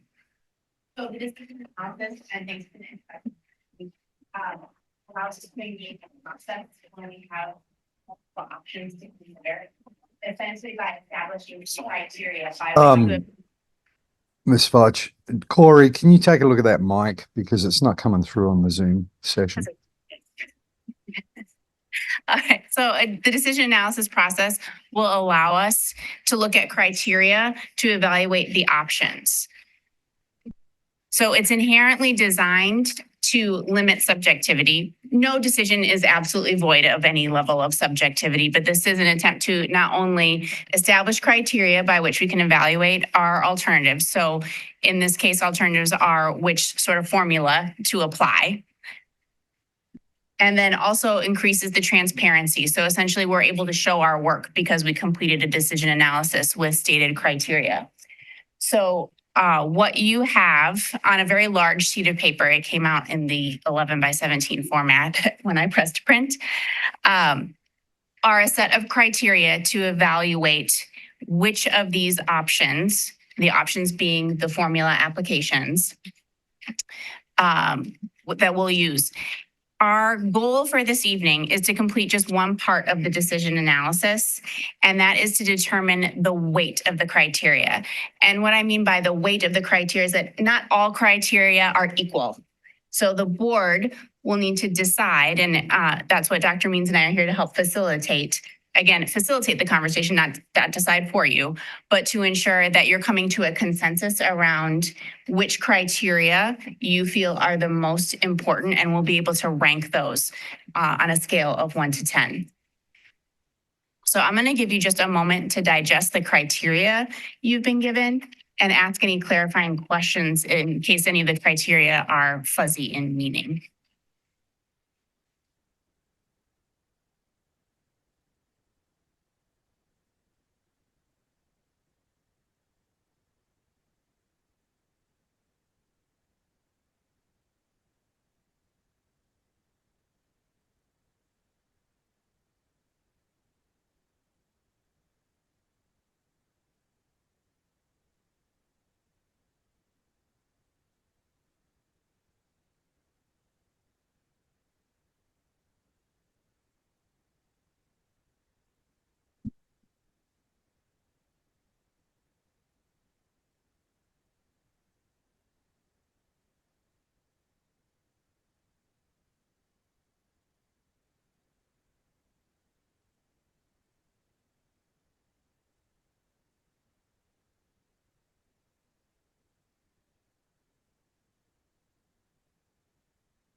I have a question on one of them. Go ahead. The one that reads, minimize utilization of additional revenue to fund staffing to accommodate open enrollment students. That is, you're referencing additional compared to what we spend now? Good question. Or what, zero? That's a great Or question. any at all? Yeah, I think it's that variable versus fixed costs. So we're saying if you're utilizing variable costs to create sections to accommodate the open enrollment students, then that's what that's addressing. It's the pie chart. What is the maximize the use of resident enrollment strategy to keep schools full? What does that mean? So if you maximize the use of resident students to keep schools full, then then it's more of a theory of action B. No, it's not closing schools. No. But then schools wouldn't be full. Well, So would that be? you're so I think you're so baked into theory A, you can keep schools open with the resident students. They just may be smaller schools. I don't think our community wants that. I mean, being part of the Jefferson community, hearing the voices of the Underwood community, they don't want one section schools for a number of reasons. So the beauty of the decision analysis is then you would weight that objective low. I just feel like we're missing information, right? I mean, we've had a community member come often and talk about like redistricting. I mean, it seems like we need to consider other variables. And you keep saying like districts are doing other things to increase revenue. What? I mean, I feel like I need to know the what's before I can make the decision on how important these are. Did you say what? Yeah, like what are the strategies to increase revenue? Referendum. That's it. Yes. Can I ask a question? There's some communities, Ms. Willis, that go to referendum every 5 years. They go to their taxpayers and they continuously ask for more taxation. That happens. I just feel like we need to be more curious and strategic, like, because I want to maximize resident enrollment to keep schools full, but also balance that with non-residents, right? And maybe that calls for redistricting. What do you mean by redistricting? I don't understand. Boundaries, sorry. So how does redrawing, I'm just out of curiosity, I don't understand. How does redrawing the boundary lines but keeping the same number of open enrollment students help? You wouldn't do both. You would reduce open enrollment, you would redraw the boundary line so that you would have two sections of resident students at least in every school. I see. So then you would wait. So the beauty of the decision analysis process is then you would So keep that idea of redrawing boundary lines in the parking lot, then you would weight that objective, that criteria high. You would say, I want to do this. And then I also understand that once I commit to a strategy of resident students, then I'm going to redraw boundary lines. Yeah, so I That think, could happen. yeah, I think maybe there's some confusion around what we mean by maximizing resident enrollment, like Dr. Newton's point. We're not saying how the residents are distributed. That's not what we're doing. That's not what this criterion is meant to address. It's that the strategy, or you're saying, as a board, that might be one that you weight more heavily. And you know that you might have to consider other options like a referendum or redrawing lines. That's not the topic of discussion, or both. True. That's not the topic of discussion right now. It's the board is going to need to come to consensus tonight relative to the weighting of these criteria to help you to decide which formula you will want to apply for open enrollment. So I don't think referendum is the only way that we could build revenue in our district. We've talked about possibility like a daycare for staff or like a health clinic for staff. We've talked about field house came up. Right. We've talked about other ways for revenue building opportunities in our district. So I don't think it's a great message that we're going to say referendum is the only way we're going to raise money. I also think we have to have a really important conversation about what we can cut too, while we're talking about this whole big picture. Probably not open enrollment, but when we're talking about our budget shortfall, it can't just be, well, it's referendum or these really, a lot of things our community has been very loud that they don't support. Closing schools. Almost everyone who's contacted me doesn't want to change our open enrollment strategy at all. So I think we have to be really strategic, and we can't just say, well, if we are going to keep open enrollment as is, and we're going to keep all of our schools open, then all we can do is go to referendum every 5 years, and also an operating or a facilities referendum. Okay. We just have to think about other revenue and things that we can cut. I want to refocus us, Ms. Hammer-Rollins. I think good points all. Ms. Foch, can you reset us on what you need for us this evening? So really the first question that we collectively, the board will need to come to consensus on is which of these criteria is the most important to you as the board? Because one other clarification on the topic. Yes. So the one that reads maximize operational implementation, second from the bottom of policy 5113, that is one that would speak to the policy that was put forward to the board tonight, right? That's the district-wide. Does it go that deep? What that criteria point is trying to articulate is how can Ms. Zelazowski and Mr. Pinion best implement policy 5113. So we've talked about the implementation of the policy. Which pathway, which option will best allow them to implement the policy effectively? We've asked the board to consider whether the practice or the policy is more important. How is that reflected in this one? When you say, how is it reflected in this one? I don't understand your So statement. how, in the question the policy committee put on the table tonight, I outlined three. One of them was, do we stay with practice or do we go to the actual written policy?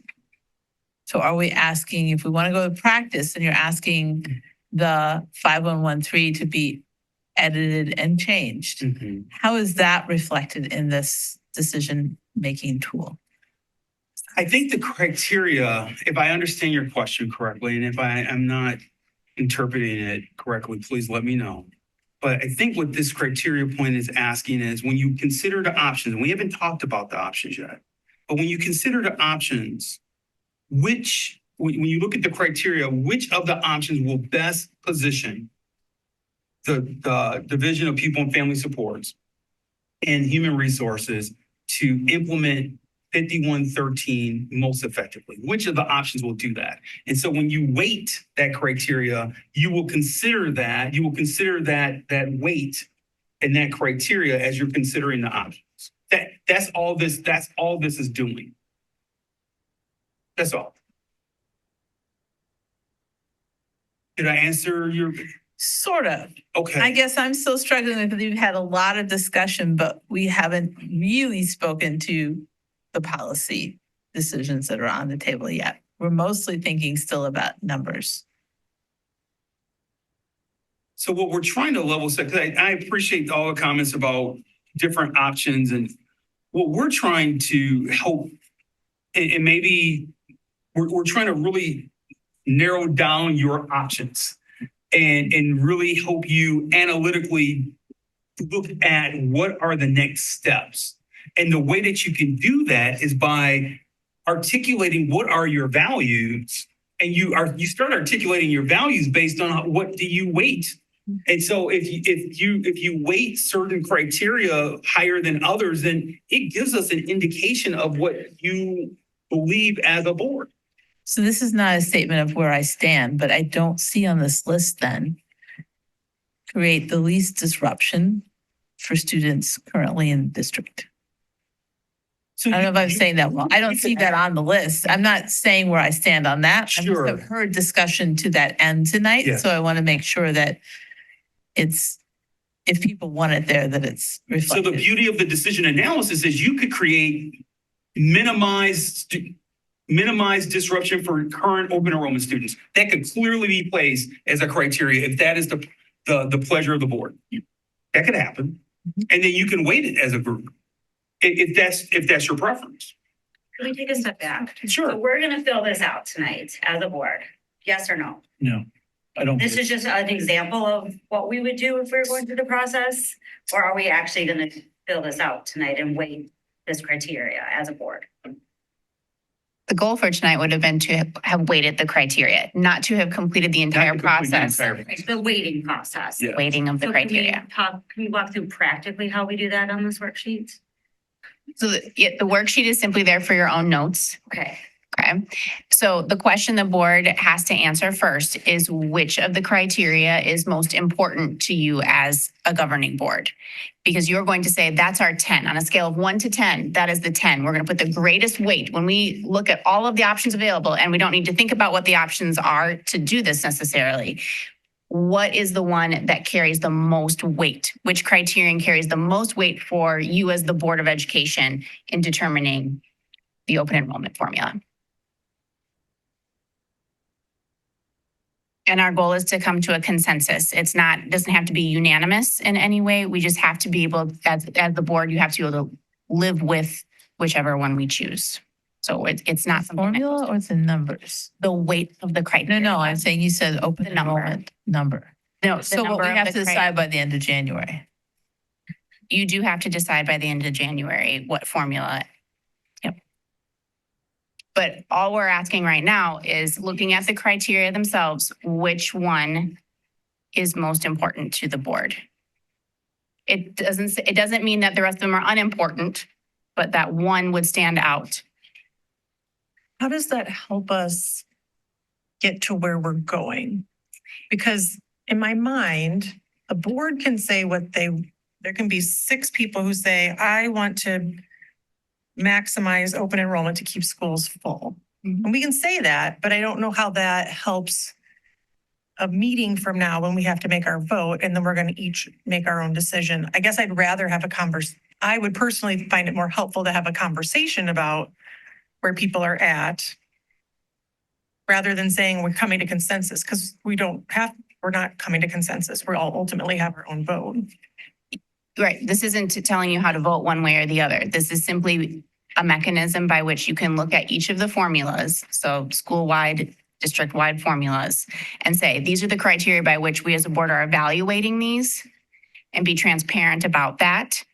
It doesn't mean you have to vote any one way or the other. If you define the criteria, align with a specific vote. Well, in Dr. White, for me, the largest priority is maximize long-term financial sustainability. What's interesting is that I'm not sure if that was for all of us, the number one thing, if we would all include that option A or B, for example. Gets us there. Yes. So, so I think I would toss out for me for my board colleagues to consider, the financial sustainability of the district is the single greatest important priority in this decision. And this is why we're asking you to go through the process, because while you can have a rich conversation, we've just determined that the community hasn't heard the board discuss this in over 20 years in terms of what your strategy is. And while you can have a conversation, until your values are clearly articulated, then it's difficult for us to figure out administratively how to proceed. It is difficult for us to have a sense. Caveat, number one priority is operating within state law. Number two priority. So you'll notice operating under state law has an M next to it, and that's a must. Meaning that any decision you make has to be aligned with this criteria. So when we start looking at the options, then if there's an option that doesn't meet that must, then you can't move forward with it. I don't know what one this falls under, but I also, Eric, very much value that we have to have long-term fiscal sustainability. I also don't feel prepared now, based on everything I've heard, to make any decisions that are going to probably impact long-term or change our long-term fiscal sustainability.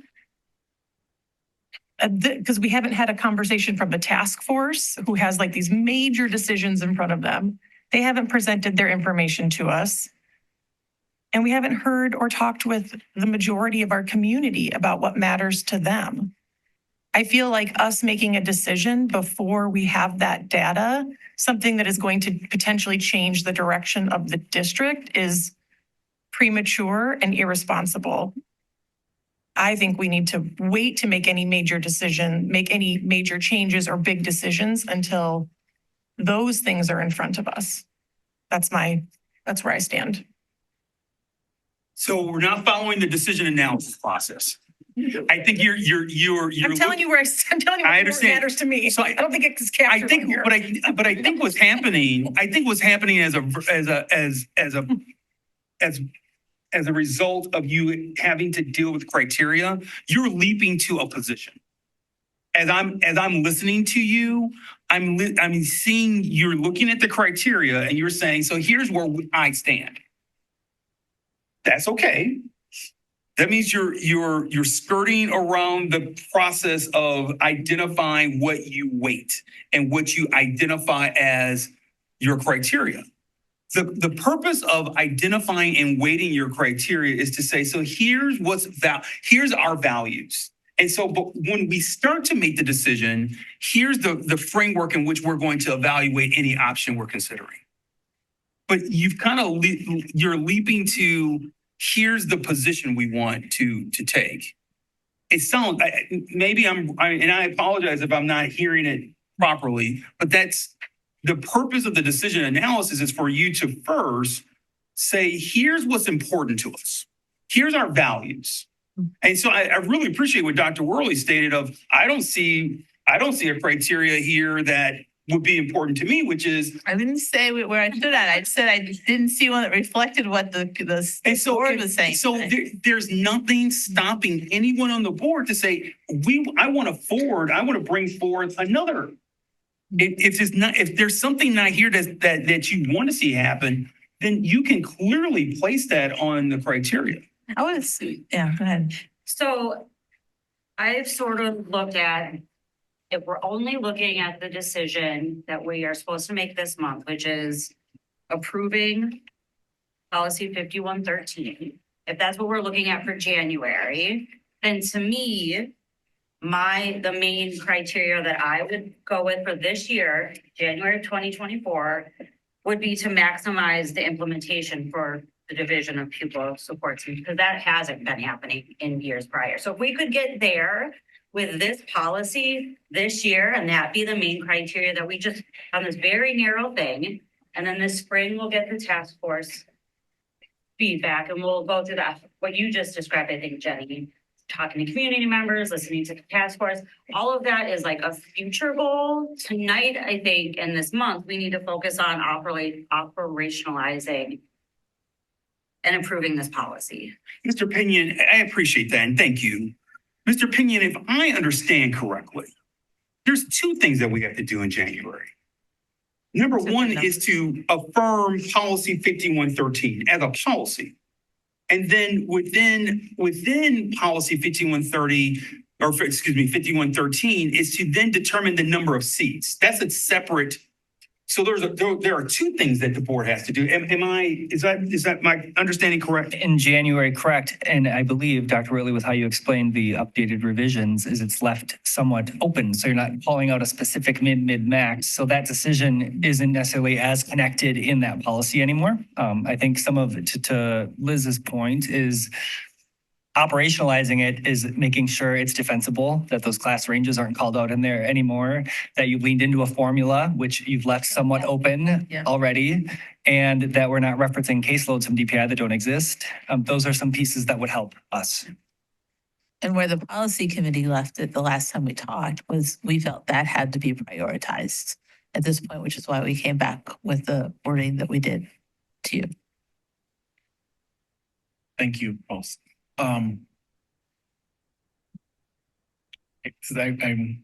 What's resonating with me is this month isn't the last time we are going to be taking up this policy in the next 12 to 18 months. Other priorities. Point of clarification. When you reference the long-term fiscal sustainability, can you give me a clarification of what the definition that we're speaking of is long-term? Is that 2 budget cycles? Is that 10 budget cycles? Is that 20? Is that 40 years? If I had to define it, Mr. Morris, I would say for the next 5 years. So as we did, and this is not the evening to get into it, but when we talk about the next 5 years, we're forecasting a $61 million deficit. And so there are significant things that we're going to have to do financially in order to close that gap. And I agree, there are various pathways we can take, but $61 million is a large number. And how you close that number is going to take multiple items, but there's always a primary pathway that you're going to have to utilize to close 61. Yes, we can fundraise, we can build field houses, we can cut district office, we can do a lot of different things that will not reduce that number of $61 million alone. And so that's why some of my earlier statements this evening were couched the way that they were. When I think about the long-term fiscal stability, I'm thinking of the next 5 years. I was thinking 7. So to that point, there is, it's drawing to say the maximize long-term fiscal sustainability, where I think that where it really comes to is that some of the other priorities above that are how we reach that fiscal sustainability. And so we're kind of putting off that decision, which I'm okay with right now, because I really feel like we have to make sure that the 5113 reflects what we want it to. I know that they're somewhat related with each other, but at the same time, I feel like that's the basis that we need to work off of from there, and then ask these questions about how do we close this gap? How do we, what does that mean? That's just where I'm at. It's too hard to think of the two things being worked on at the same time, because every time I do, it gets mushier. When I pull them apart and I say, well, let's figure out what really reflects what we want to do. And then once we decide that, we might start saying, oh, it has this impact. And so now we may next year have to go back and look at the policy again. But at least we created a baseline that we're working from, which we don't really have at this point, because we haven't been following the processes. And because if we really give them a chance in the office to maximize, we will have some more knowledge about what that actually ends up doing for us in terms of open enrollment in the next year or the future years.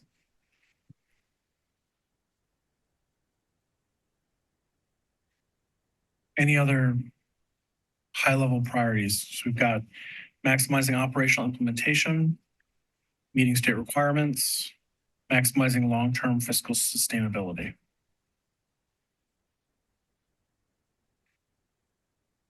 I don't know how. Meyer here. Can I comment? Yes, Mr. Meyer. I would like to see a long-term fiscal sustainability that's longer than 5 years. We could, for example, start to short-term borrow. We could do all kinds of things to keep things floating through 5 years and be in a terrible mess at the end of 5 years. So I'm kind of, I mean, Dr. Jessup Anger, you said 7. I'm liking 7 more than 5 to define long term. Just to put it out there. That's how. Plus, I don't know how I'm going to answer this remotely. So, but I'm aligned with Dr. Hoig. I don't know that. I'm not agreeing how I'm going to cast my vote with whatever this consensus rubric comes up with. But I've heard everything I think is weighted somewhere in the other board members. So I'm okay if I don't have the paper here with me to fill out. Thanks. One of the things, and I don't know the connection to this, but the lens that I look almost always through everything is how do we maximize student learning and outcomes in the district?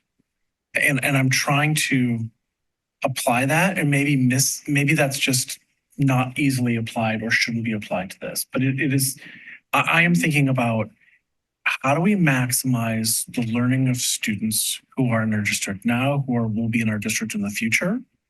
And that's not a test scores per se, like the overall. But for each individual kid, what are the outcomes of the quality of their education? How are we enacting the vision of a, and that may be too subjective, but that for me is the lens that I often utilize. It might be even too broad. Yeah. Because the main question here is what seems to be the best enrollment strategy. And so we're talking, I think we would all agree, regardless of your residency, if you're a Wauwatosa student, you're entitled to an exceptional educational experience. That's part of our vision. So knowing that is the expectation and the vision we have. But for this particular question that we're answering in terms of enrollment strategy, knowing that these are criteria that the board can then use to hold up each of the formulas for enrollment, which of those, and we've heard a couple times, long-term financial sustainability. We've heard operational implementation as being important to a board member. Which of the criteria listed, and again, we can add if the board feels that they need to add some criteria to this. This is only to put the stake in the ground behind the value behind determining the enrollment strategy, not the academic outcomes of our students. We have expectations for academic outcomes. We have our milestones in place. We're talking just tonight very specifically about criteria to hold up enrollment strategies too. So I just want to, I think maybe sometimes in these things we can get too broad and we want to really narrow the focus. I don't know if that's helpful. I would like to see a criteria then, that we've minimized the disruption of families who utilize open enrollment. Great. Okay. What would you like to rank that one? Out of 10? Mm-hmm. Pretty high. 9, 10? No, I mean, I think I agree with Dr. Jeff Banger that the things that we must do is meeting the state requirement and maximizing long-term fiscal sustainability. I mean, I think being student-centered though, it's just under those things. So the process so I think you're starting to get a sense of the process. So the purpose of the process is for you. So if that's a criteria, that's great. So then the next step is for you to then rank that weight. So then we get a sense administratively. So what do you value? And then it will help you, not to say that you're voting, you're clearly not voting, but it will now give a framework for when you do make a decision, why you're making the decision that you're making. So that's I don't know if Jenny, we can capture that but let's minimize student disruption. I added it to, Disruption for families who utilize open enrollment. Fantastic. I wrote minimize the disruption to families utilizing open enrollment. Is that? I suppose, and I look at it as less, I'm looking at it the lens of, depending on how this looks and what redistricting may look like. If we go that direction, for me, that's where I think about disruption, is how do we minimize the churn of adjustments of if one of the things that we've heard from a few parents of when they saw the various different models of where people would be going to what schools if a school closed, that caused a lot of consternation, understandably. And so for me, that when I think of disruption, I don't see a lot of disruption to current open enrollment families because they are likely to be in the school that they're in. Where I think of disruption of wanting to minimize is, can we minimize the disruption to all kids and thinking about the redistricting or so on? I don't know if we can, but that's for me a bigger priority because I don't actually see how this policy change, recognizing that the policy committee does not intend to shut, like a current student in our district is in our district. I guess to clarify, if I can clarify. If I can clarify, so one of the task force members articulated that siblings will be grandfathered in, and I don't think that's not on the table, correct? Siblings have preference. Have preference, but they There won't has be, to be a space. right, they won't be grandfathered in automatically. To clarify to Eric, if they're in the school district Yes, right now, there's not a removal. correct. But if they're in under open enrollment. Right. But if they're currently in tuition waiver status and upcoming sibling, they would be joining the lottery with a preference. And I guess using, depending on what model we use, right? If we use a district-wide model or school-wide model, those are the things that I'm taking into account when I'm thinking about disrupting. Minimizing the disruption for our current families who utilize open enrollment. Does that make sense? I would prioritize current students who are currently in the district. A secondary priority would be students who want to be in the district, but may not already be here. You say currently, clarify that, because we've used that currently students to refer to tuition waiver. So I need some clarity what you're. A student who is today sitting in a classroom in Wauwatosa Public Schools. So I guess where I differ with you, Eric, is I am prioritizing the family. Yes. So that's where we differ, but. Yes. But I think our policy, I think the changes that we make in policy can minimize the disruption. Certain pieces of our policy, including school-wide versus district-wide, can minimize that disruption. Thank you. Thank you. Clear as mud with the information that you have. So the question still remains because the board hasn't yet identified which of these criteria it puts the most weight behind. So might I toss out that is the meeting state requirements, we're not discussing that one. That's just, we have to. That we have to meet that state requirement. That's it. It's a must. I believe one of the things that I'm hearing is that maximizing long-term fiscal sustainability and long-term being Mr. Meyer, and I think we're tossing out the 7 years, but somewhere in the five to 7 plus that we don't want to feel good at 5 years and year 6 be off a cliff. So we want to plan for that. Is that our 5 years in school finance is a lifetime. Yes. So I appreciate you saying 7 years, but our projection of 5 years, that's long range. And I, coming out of the higher ed world, I understand whatever we plan for now, you have no clue what's going to happen. Zero. But you want to feel good 5 years out that you're headed in the right direction. Yes. Is that our collective top? Anyone disagree with that? So that's your 10. I don't know that I disagree with it unless you're saying, is that what's most important to us in the decisions we're about to face? Because that isn't the most important thing for me in the decisions we're about to face. So what is? Whatever rocks the boat the least. So I guess in my mind, that would be maximize the use of open enrollment to keep schools full, because that's what we've done historically. And I feel like until we have more information from our community, that's what we should be maintaining. That is very helpful. So in essence, you're saying stay status quo. Mhm. And going For me. into January, so not making a decision, but in terms of a weight, To wait. which one, which? That say it is again? line 6 Line 6? on the spreadsheet. Okay. So then let's make that the 10. Well, I mean, I'm one person, so Is Well, there not to any make things opposition? messy, but it's status quo, replacing the number that are graduating, because that's different than maximum. yes, but I think we still have to we have to have a formula and follow a formula. So like, I feel like you have to sort of pick the formula that Is close to that, closest to that. which would be So I just highlighted the two that you've mentioned so far.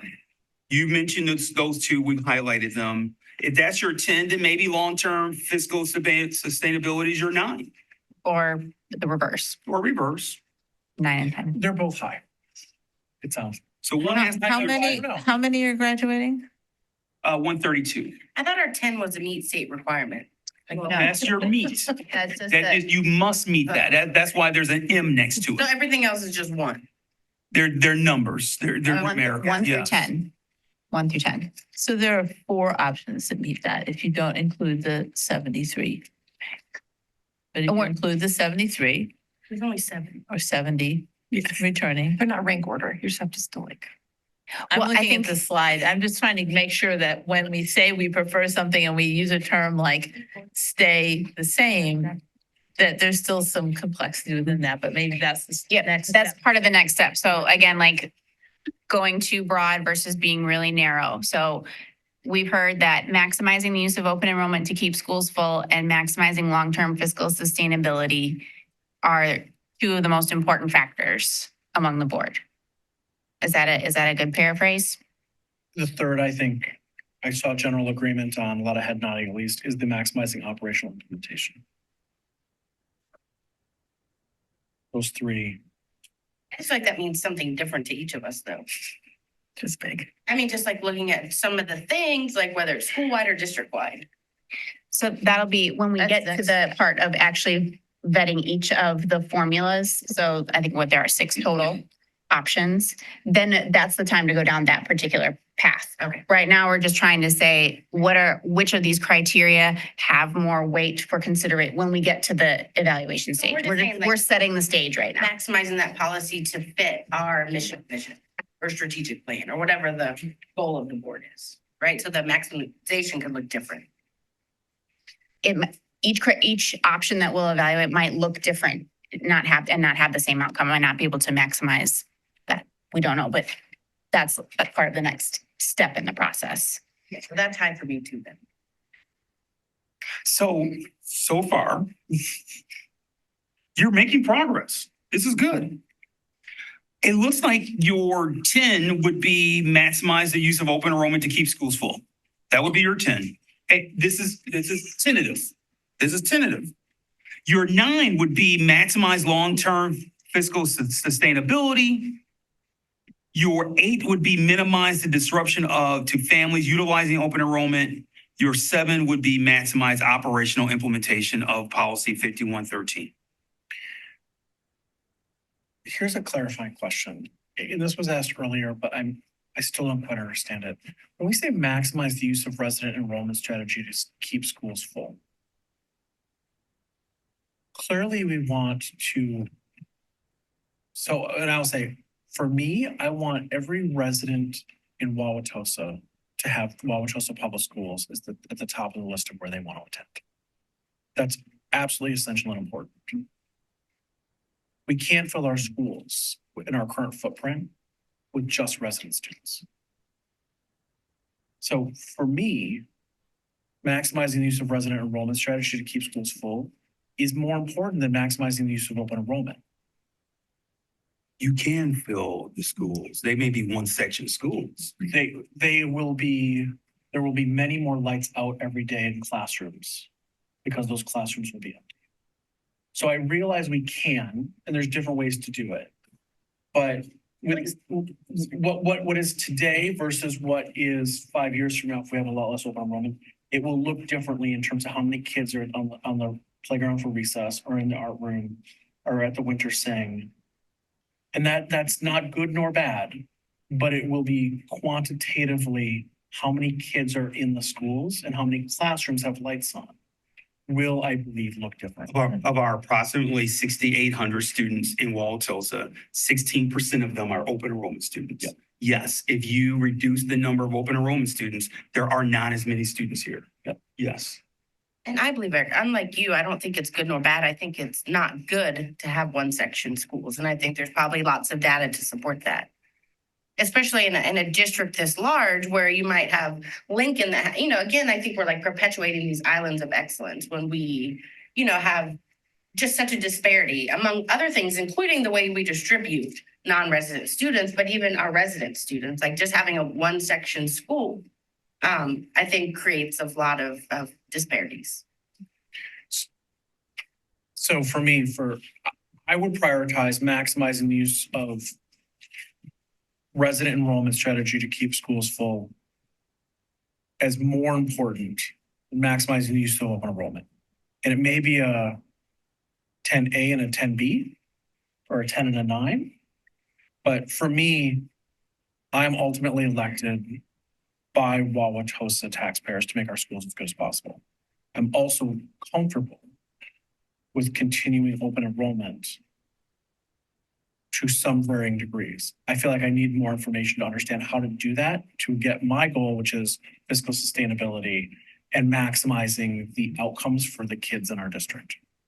And I realize that now I'm back in the impossible to quantify, but that's where I feel like I'll stop talking, Mr. Morse. No, I was going to follow you in the same sentiment, just with also taking this hat off in this room and thinking about being in my living room and thinking about these things of if I'm a taxpayer and I have children in the schools and I'm looking at this, I put up my business hat up there as empty storefronts. I don't want to pass by any school during the day and see lights off. I want to see thriving children in classrooms with teachers doing things that we set out to put and we built the schools.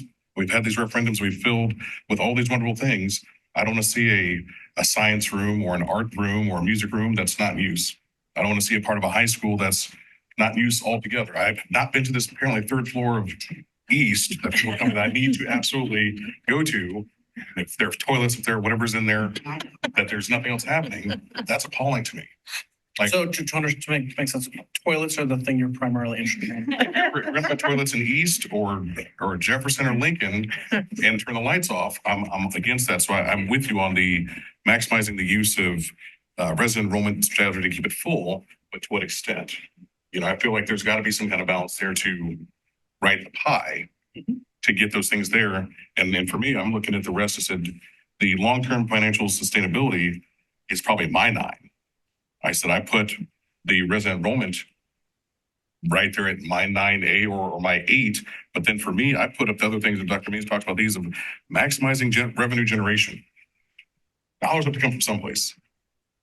And to do all the things that we want, to have all the classes and all the teachers and all the admins and the things that even if we shrink these, our community has already said and has put a foot down of, we love where we're at. We love what we're doing. We love the direction we're going. We're not willing to take away from our kids. If I'm going to take away from my kids, people are going to say, I'm going to take them someplace else where they're not taking away from our kids. If I'm going to spend the money for it, I want to see that the money is going someplace so we can continue to have that and not say, well, we've got it while they were in middle or in elementary school, but by the time they get to middle school, sorry, don't have it anymore. Maybe we'll get it back by high school. And it's that juggle there that I want to make sure we're looking at this when we look at that 5-year plan to get to that sustainability. How do we get there? Disruption for me is probably not even on the table because change management, the way we implement this, there's going to be disruption no matter what. For open enrollment kids or in our community spoken, for the other kids that are going to be affected by their best friend or their counterpart or their buddy that's no longer there, whether it's the next year or 2 years later. So we're always going to have disruption. No different than we have this disruption of when a really good teacher leaves a classroom. There's disruption that's left behind, but there's ways that we can manage those things. So I think that the resident enrollment strategy and financial sustainability have to be, for me, the most pressing priorities on top of the legal standpoint. That's just for me. Dr. Worley.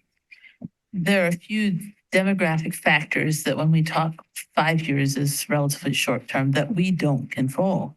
We don't control the housing that is available to families in this city, and we don't control the birth rate within the city. And so when you say full, I'm a little unsure if we're all having the same definition of what full is, which might be where this lights on, lights off discussion is coming from. Now, it's possible, a little further range, that we might become more of an in-migration.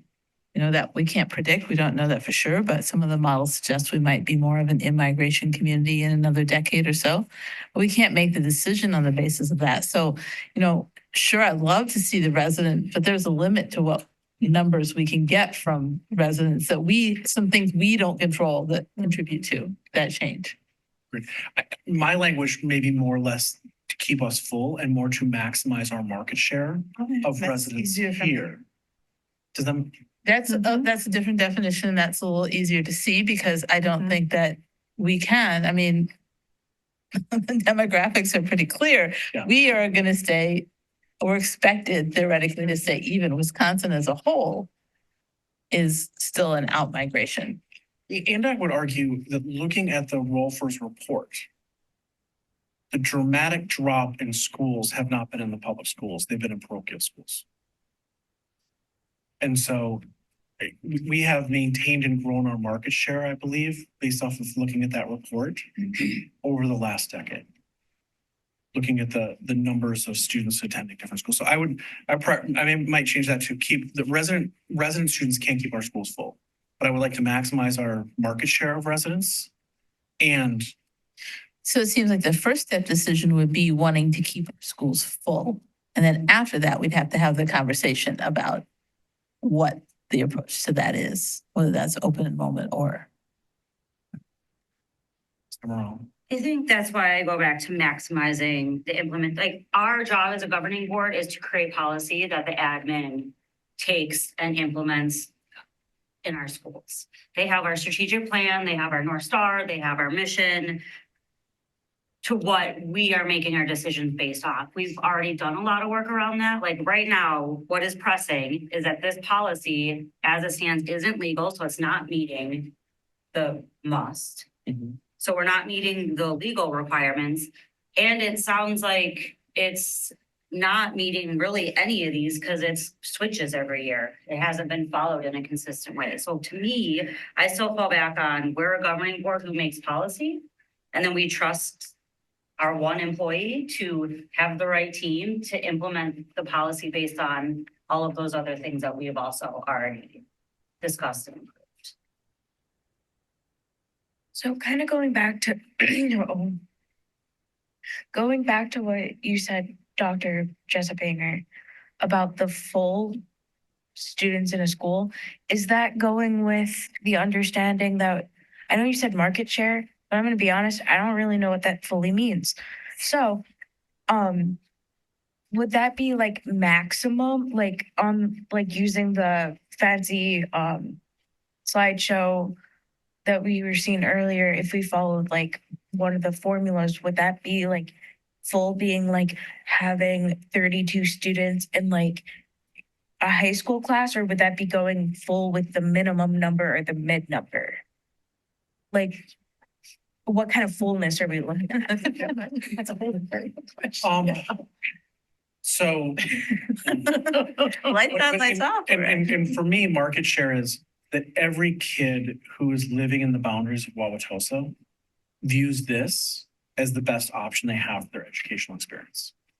And that their choice with the family is that they choose Wauwatosa Public Schools because we're delivering a product and a quality educational experience that students want to be here and that we can meet their needs.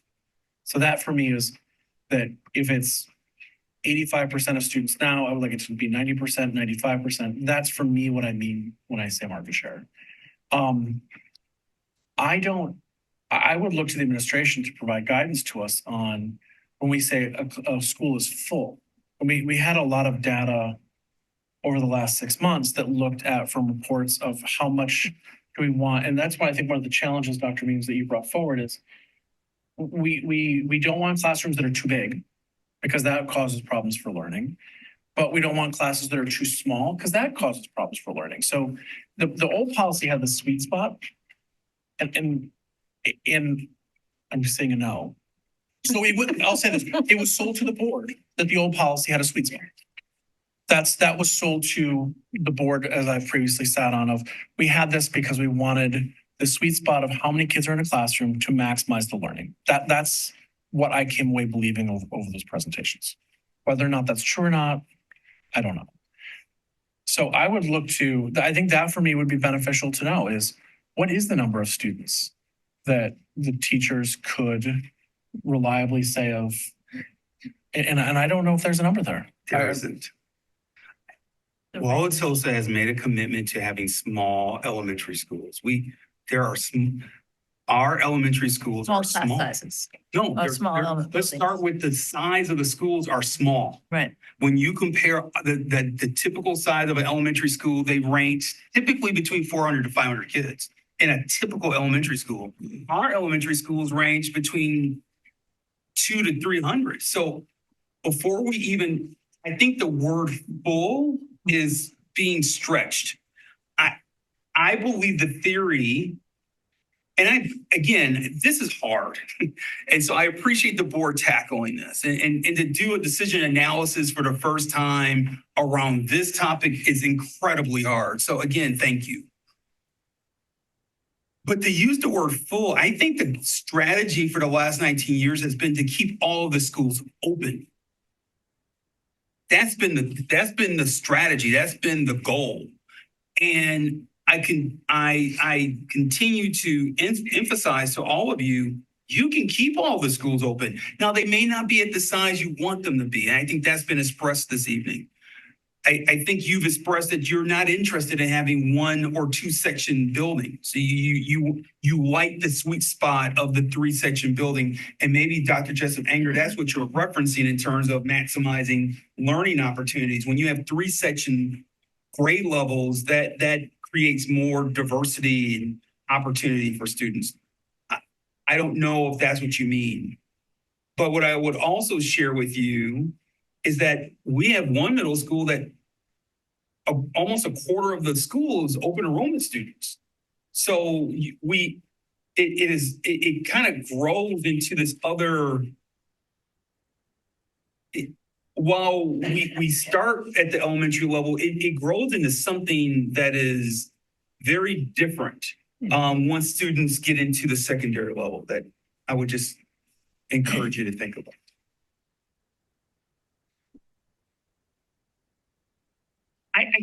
Dr. Means, do you have like we're at 9 o'clock? We're at 9 o'clock. I think you have given us.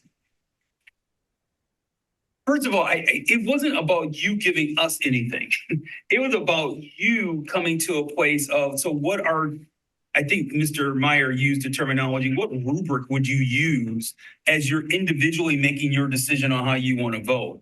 I think some people have made the leap to, one of my goals is to maintain status quo. And so then how you look at the formula will drive your decision-making process. I guess we talked about that. We had our cabinet meeting today. We had this conversation earlier today, and I want to be on record as saying it. We just want to know we haven't had this conversation in this community in 19 years. We just simply want to know, where does this board stand? That's all we want to know. If the current board says we want to maintain status quo, then we have our marching orders. We understand. You're going to receive, we've received one written recommendation from a portion of the task force on January 1st. I would suspect we're going to get another recommendation from the other group from the task force on open enrollment before you make your decision in late January. But they are as divided as this conversation has been complicated this evening. They are that divided. I mean, there's half of that group says go district-wide minimum and keep a wait list. The other group, I think, is going to say the opposite. I think perhaps they're going to say something to the effect of maintain status quo. And then you're going to have to thread the needle. We wanted to do our due diligence in having the conversation with you in public as a governing board and putting all the information on the table. And it's hard. And there's so many different moving pieces.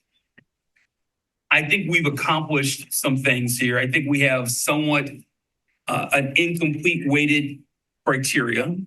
I find it interesting that some of the things that people have used in the community, and you can see there, if I don't know if the other options were provided, Jenny, in terms of those other criteria. Are they on the back page of their printed document? Yeah. Yep. It's not on the printed document. No, it was this. It's on the. You can see on this, maybe you can, it's so small, but you will see that there's other criteria that people have talked about in the community that you haven't discussed.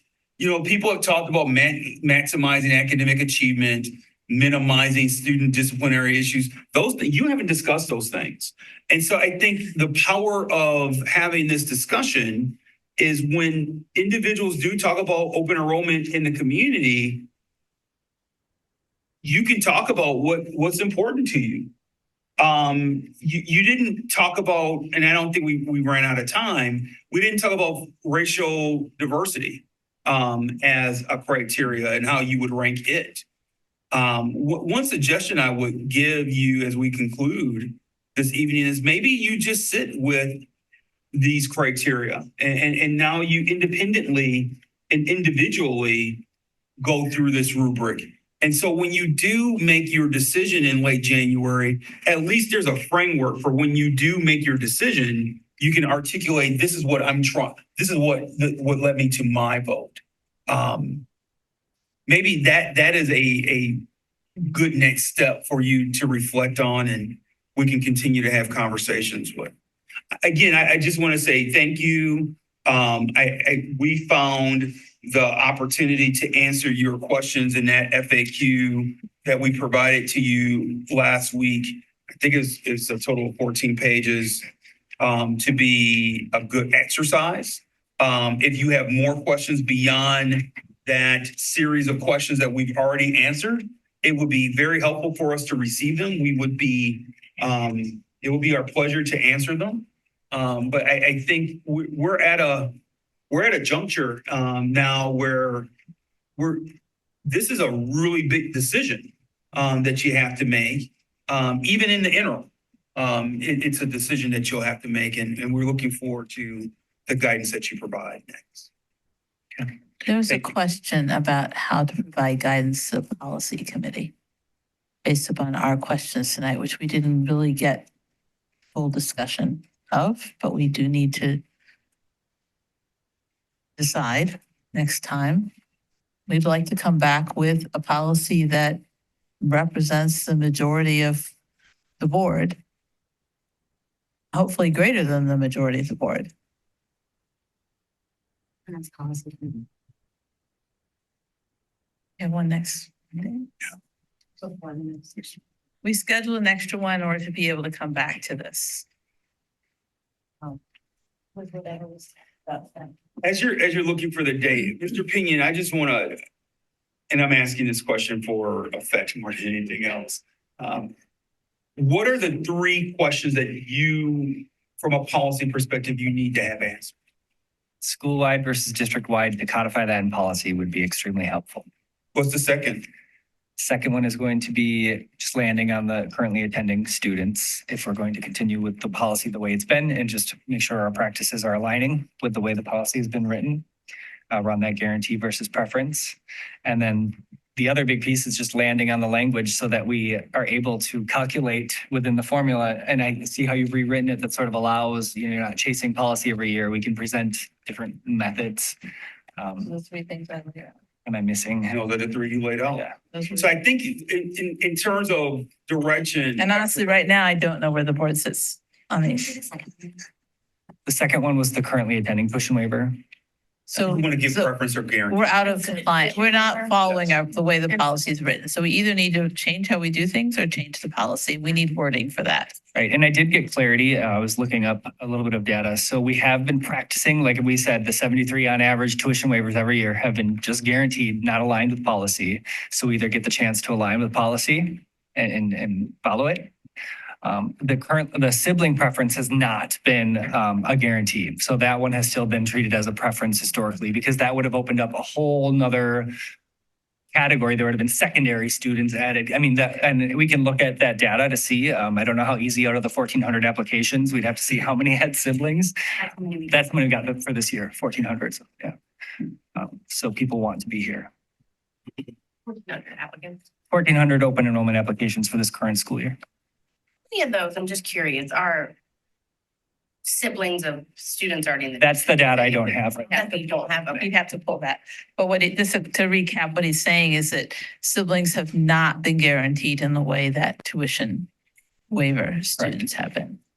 I just wanted to So point out, because I we've misspoke been earlier and I wanted that to, part. correct. We've been handling that the way that. Yes, so that 73 is the true additional 73 of just moves in tuition waivers. So, because I had heard, a discussion of possibly guaranteeing siblings, that would be a number that we don't have even estimated at this point. We'd have to pull all the data and see. So currently, right now, in the draft policy, we do reference district-wide. We just reference district-wide. So Liz, to your question, you don't have to change anything with the tuition waiver piece. We can just keep it preference, or you can tell us you want us to guarantee. And then the third component that we need to answer Is already written and drafted in terms of allowing us to use a formula based on, so then we could, when Mrs. Zelazowski presents every January here and thereafter, say, here's the ranges, and we can fit kind of based on that picture that year, and you're not locked into. Because the current policy says maximum.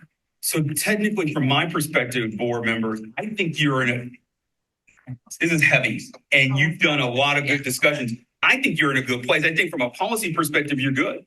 You've already identified district-wide.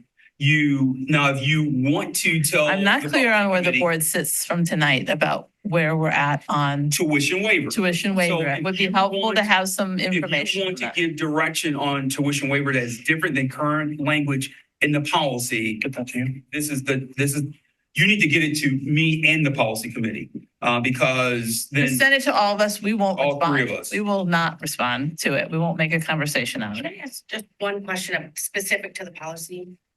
One addition that was made under annual space determination, and there's some new language that says, in establishing current enrollment numbers for open enrollment availability purposes, the board does not guarantee open enrollment approvals to any non-resident students. That's just incoming, that language just confuses me. Is it saying that it doesn't guarantee that a non-resident student is going to matriculate from 5th to 6th grade, right? There's just a lot of ambiguity. I believe that was new Neola language that came over from their updated version. And it's really just giving this general picture that you're not guaranteeing open enrollment in general. Like, it's a year by year decision. That's how I read it. It's not necessarily, it's just sort of a blanket statement saying there's no guarantee in this whole process. Every year we were going to make a decision on how many number of seats.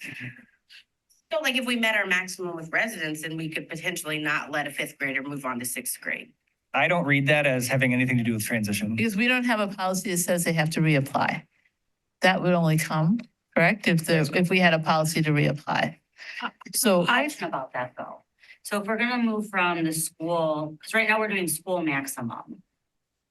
We need to get the idea that we're doing maximum out of our head, because right now we call out the numbers in the policy. So right now the problem is that the numbers are called out and they're not accurate to how we're living. So right now, we never, if we use any of these formulas, they all show no open enrollment spots in the secondary schools.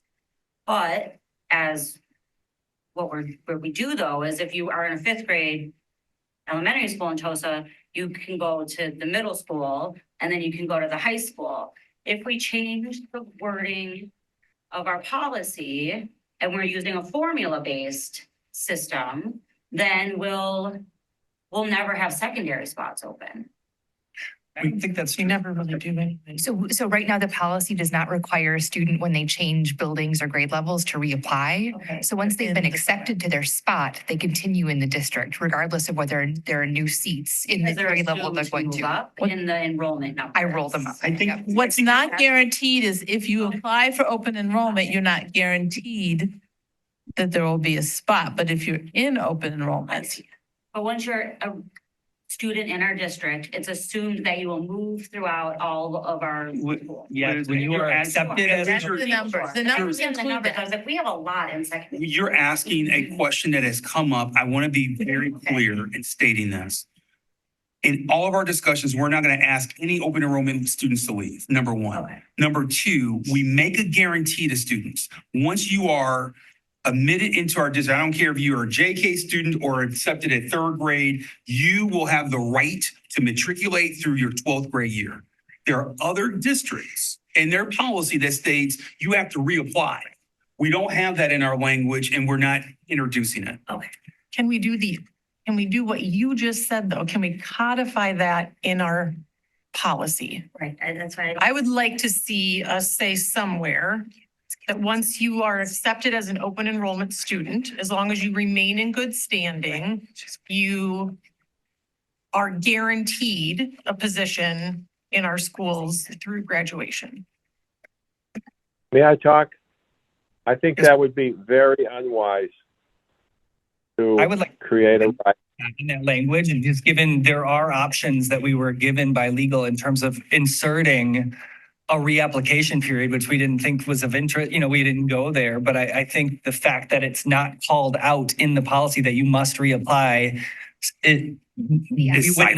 there would be no mechanism for us to remove Yeah. open enrolled students Well, unless they're truant habitually or expelled. Right. And I absolutely agree with that. I think though, when I read the policy, I was confused and also thought we were saying if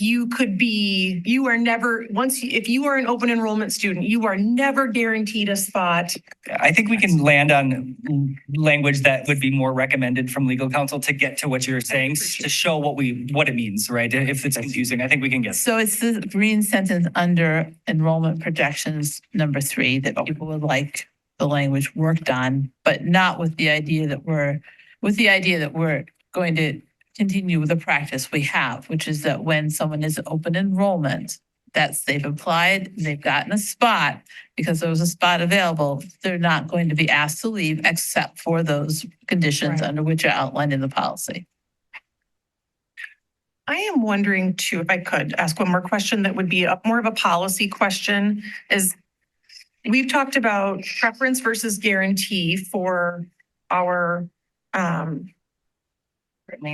Tuition waiver. tuition waivers, thank you, tuition waiver students. This gets really complicated, but I hear what like Mr. Meyer was saying. We don't want somebody necessarily who's like moved into the district just to get status as a resident, get a tuition waiver and then be able to stay forever, not following sort of paying TOSA taxes or whatever. Is there ever such a thing as like an in-between where we're creating like a rubric of if you have been in TOSA schools for this many years, I know that doesn't exist right now. We talked about it a little bit. There was no path that was made visible to us. And I will add, I believe most for families are very honest to doing the right thing, but I do several investigations every year about residency falsification. So I hear what Mr. Myers is saying.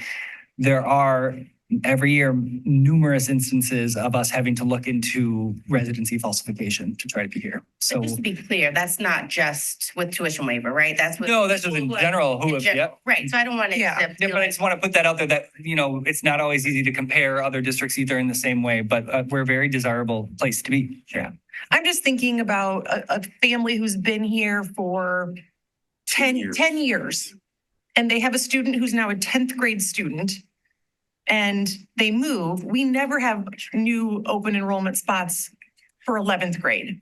So they would not be able to stay here. There would be no path for them to stay. That is an age-old challenge, Dr. Hoyt. That families have to make those decisions and in my 25 years in administration, I've seen kids make the decision that they're going to stay with a family friend or other things in order to stay in their school system. So it's unfortunate, but In it the happens. same token too, even if we have a family who's just been in the district for 2 or 3 years, but for some reason outside of their control has to move out. I mean, I think that, similarly, they should have an opportunity to stay. If we were going to say everyone has an opportunity to stay. Yeah. But I think there is a safeguard in this that, that to kind of capture those folks that are gaming the system is that it's a preference. It's not a guarantee Yeah. if we go that way. I'm just thinking of our older students because they wouldn't have. Sure. And I think pretty much all of secondary school, we don't have spots available. So anything beyond elementary school, if you're choosing to leave Wauwatosa, you can just know that your student wouldn't be able to have a spot here. Which is maybe okay. I mean, maybe that's fine, but. And they have been informed, correct? What's your opinion? They know the policy when they're. So because of this all being caught mid-year, we'll have to talk about internally how we process through those that have been communicated under the old path versus once a decision is more codified, how we move through that moving forward. But we want to do right by families that have been communicated with in a certain way up until this point this year. Do we anticipate how many tuition waiver students we might have at the secondary level that would not get a seat Could next look year? and disaggregate that by grade level. We know the average and we've broken it down every 5 years. So it'd just be a matter of how many of those were applied at that level. So, I mean, there is just to think about and let us know what you think. There is an intermediate idea where you could make more complicated language and then pull it out, or you could sunset it at a certain point. There's different ways. If that is a priority, is to keep high school people, then I think that's what we would need to know at this point so that we could try to figure out what that We would looks need to like. have legal look at that as well. And legal would have to look at it, yeah. So if I understand correctly, Dr. Worley, tell me if I'm wrong, what I'm hearing you say, I want to paraphrase. Are you suggesting that if you are a secondary student, then we would provide you a guaranteed tuition waiver? I'm trying to figure out what the board's saying because I think that people are asking, is there a way to keep it? And I think it's very hard to keep it without keeping everyone. It's too bad that legal had to leave, but I think that you're starting, I think you're trying to thread the needle on tuition waiver if we're providing preference or guarantee. And that's what we were hoping to get from this group tonight. At least I was, some direction on the preference guarantee. And I know we need to stop, so. I would be interested in model language of, can we parse out high school versus non-high school? I don't, and that's to say, I don't know how I feel about it. I see pros and cons.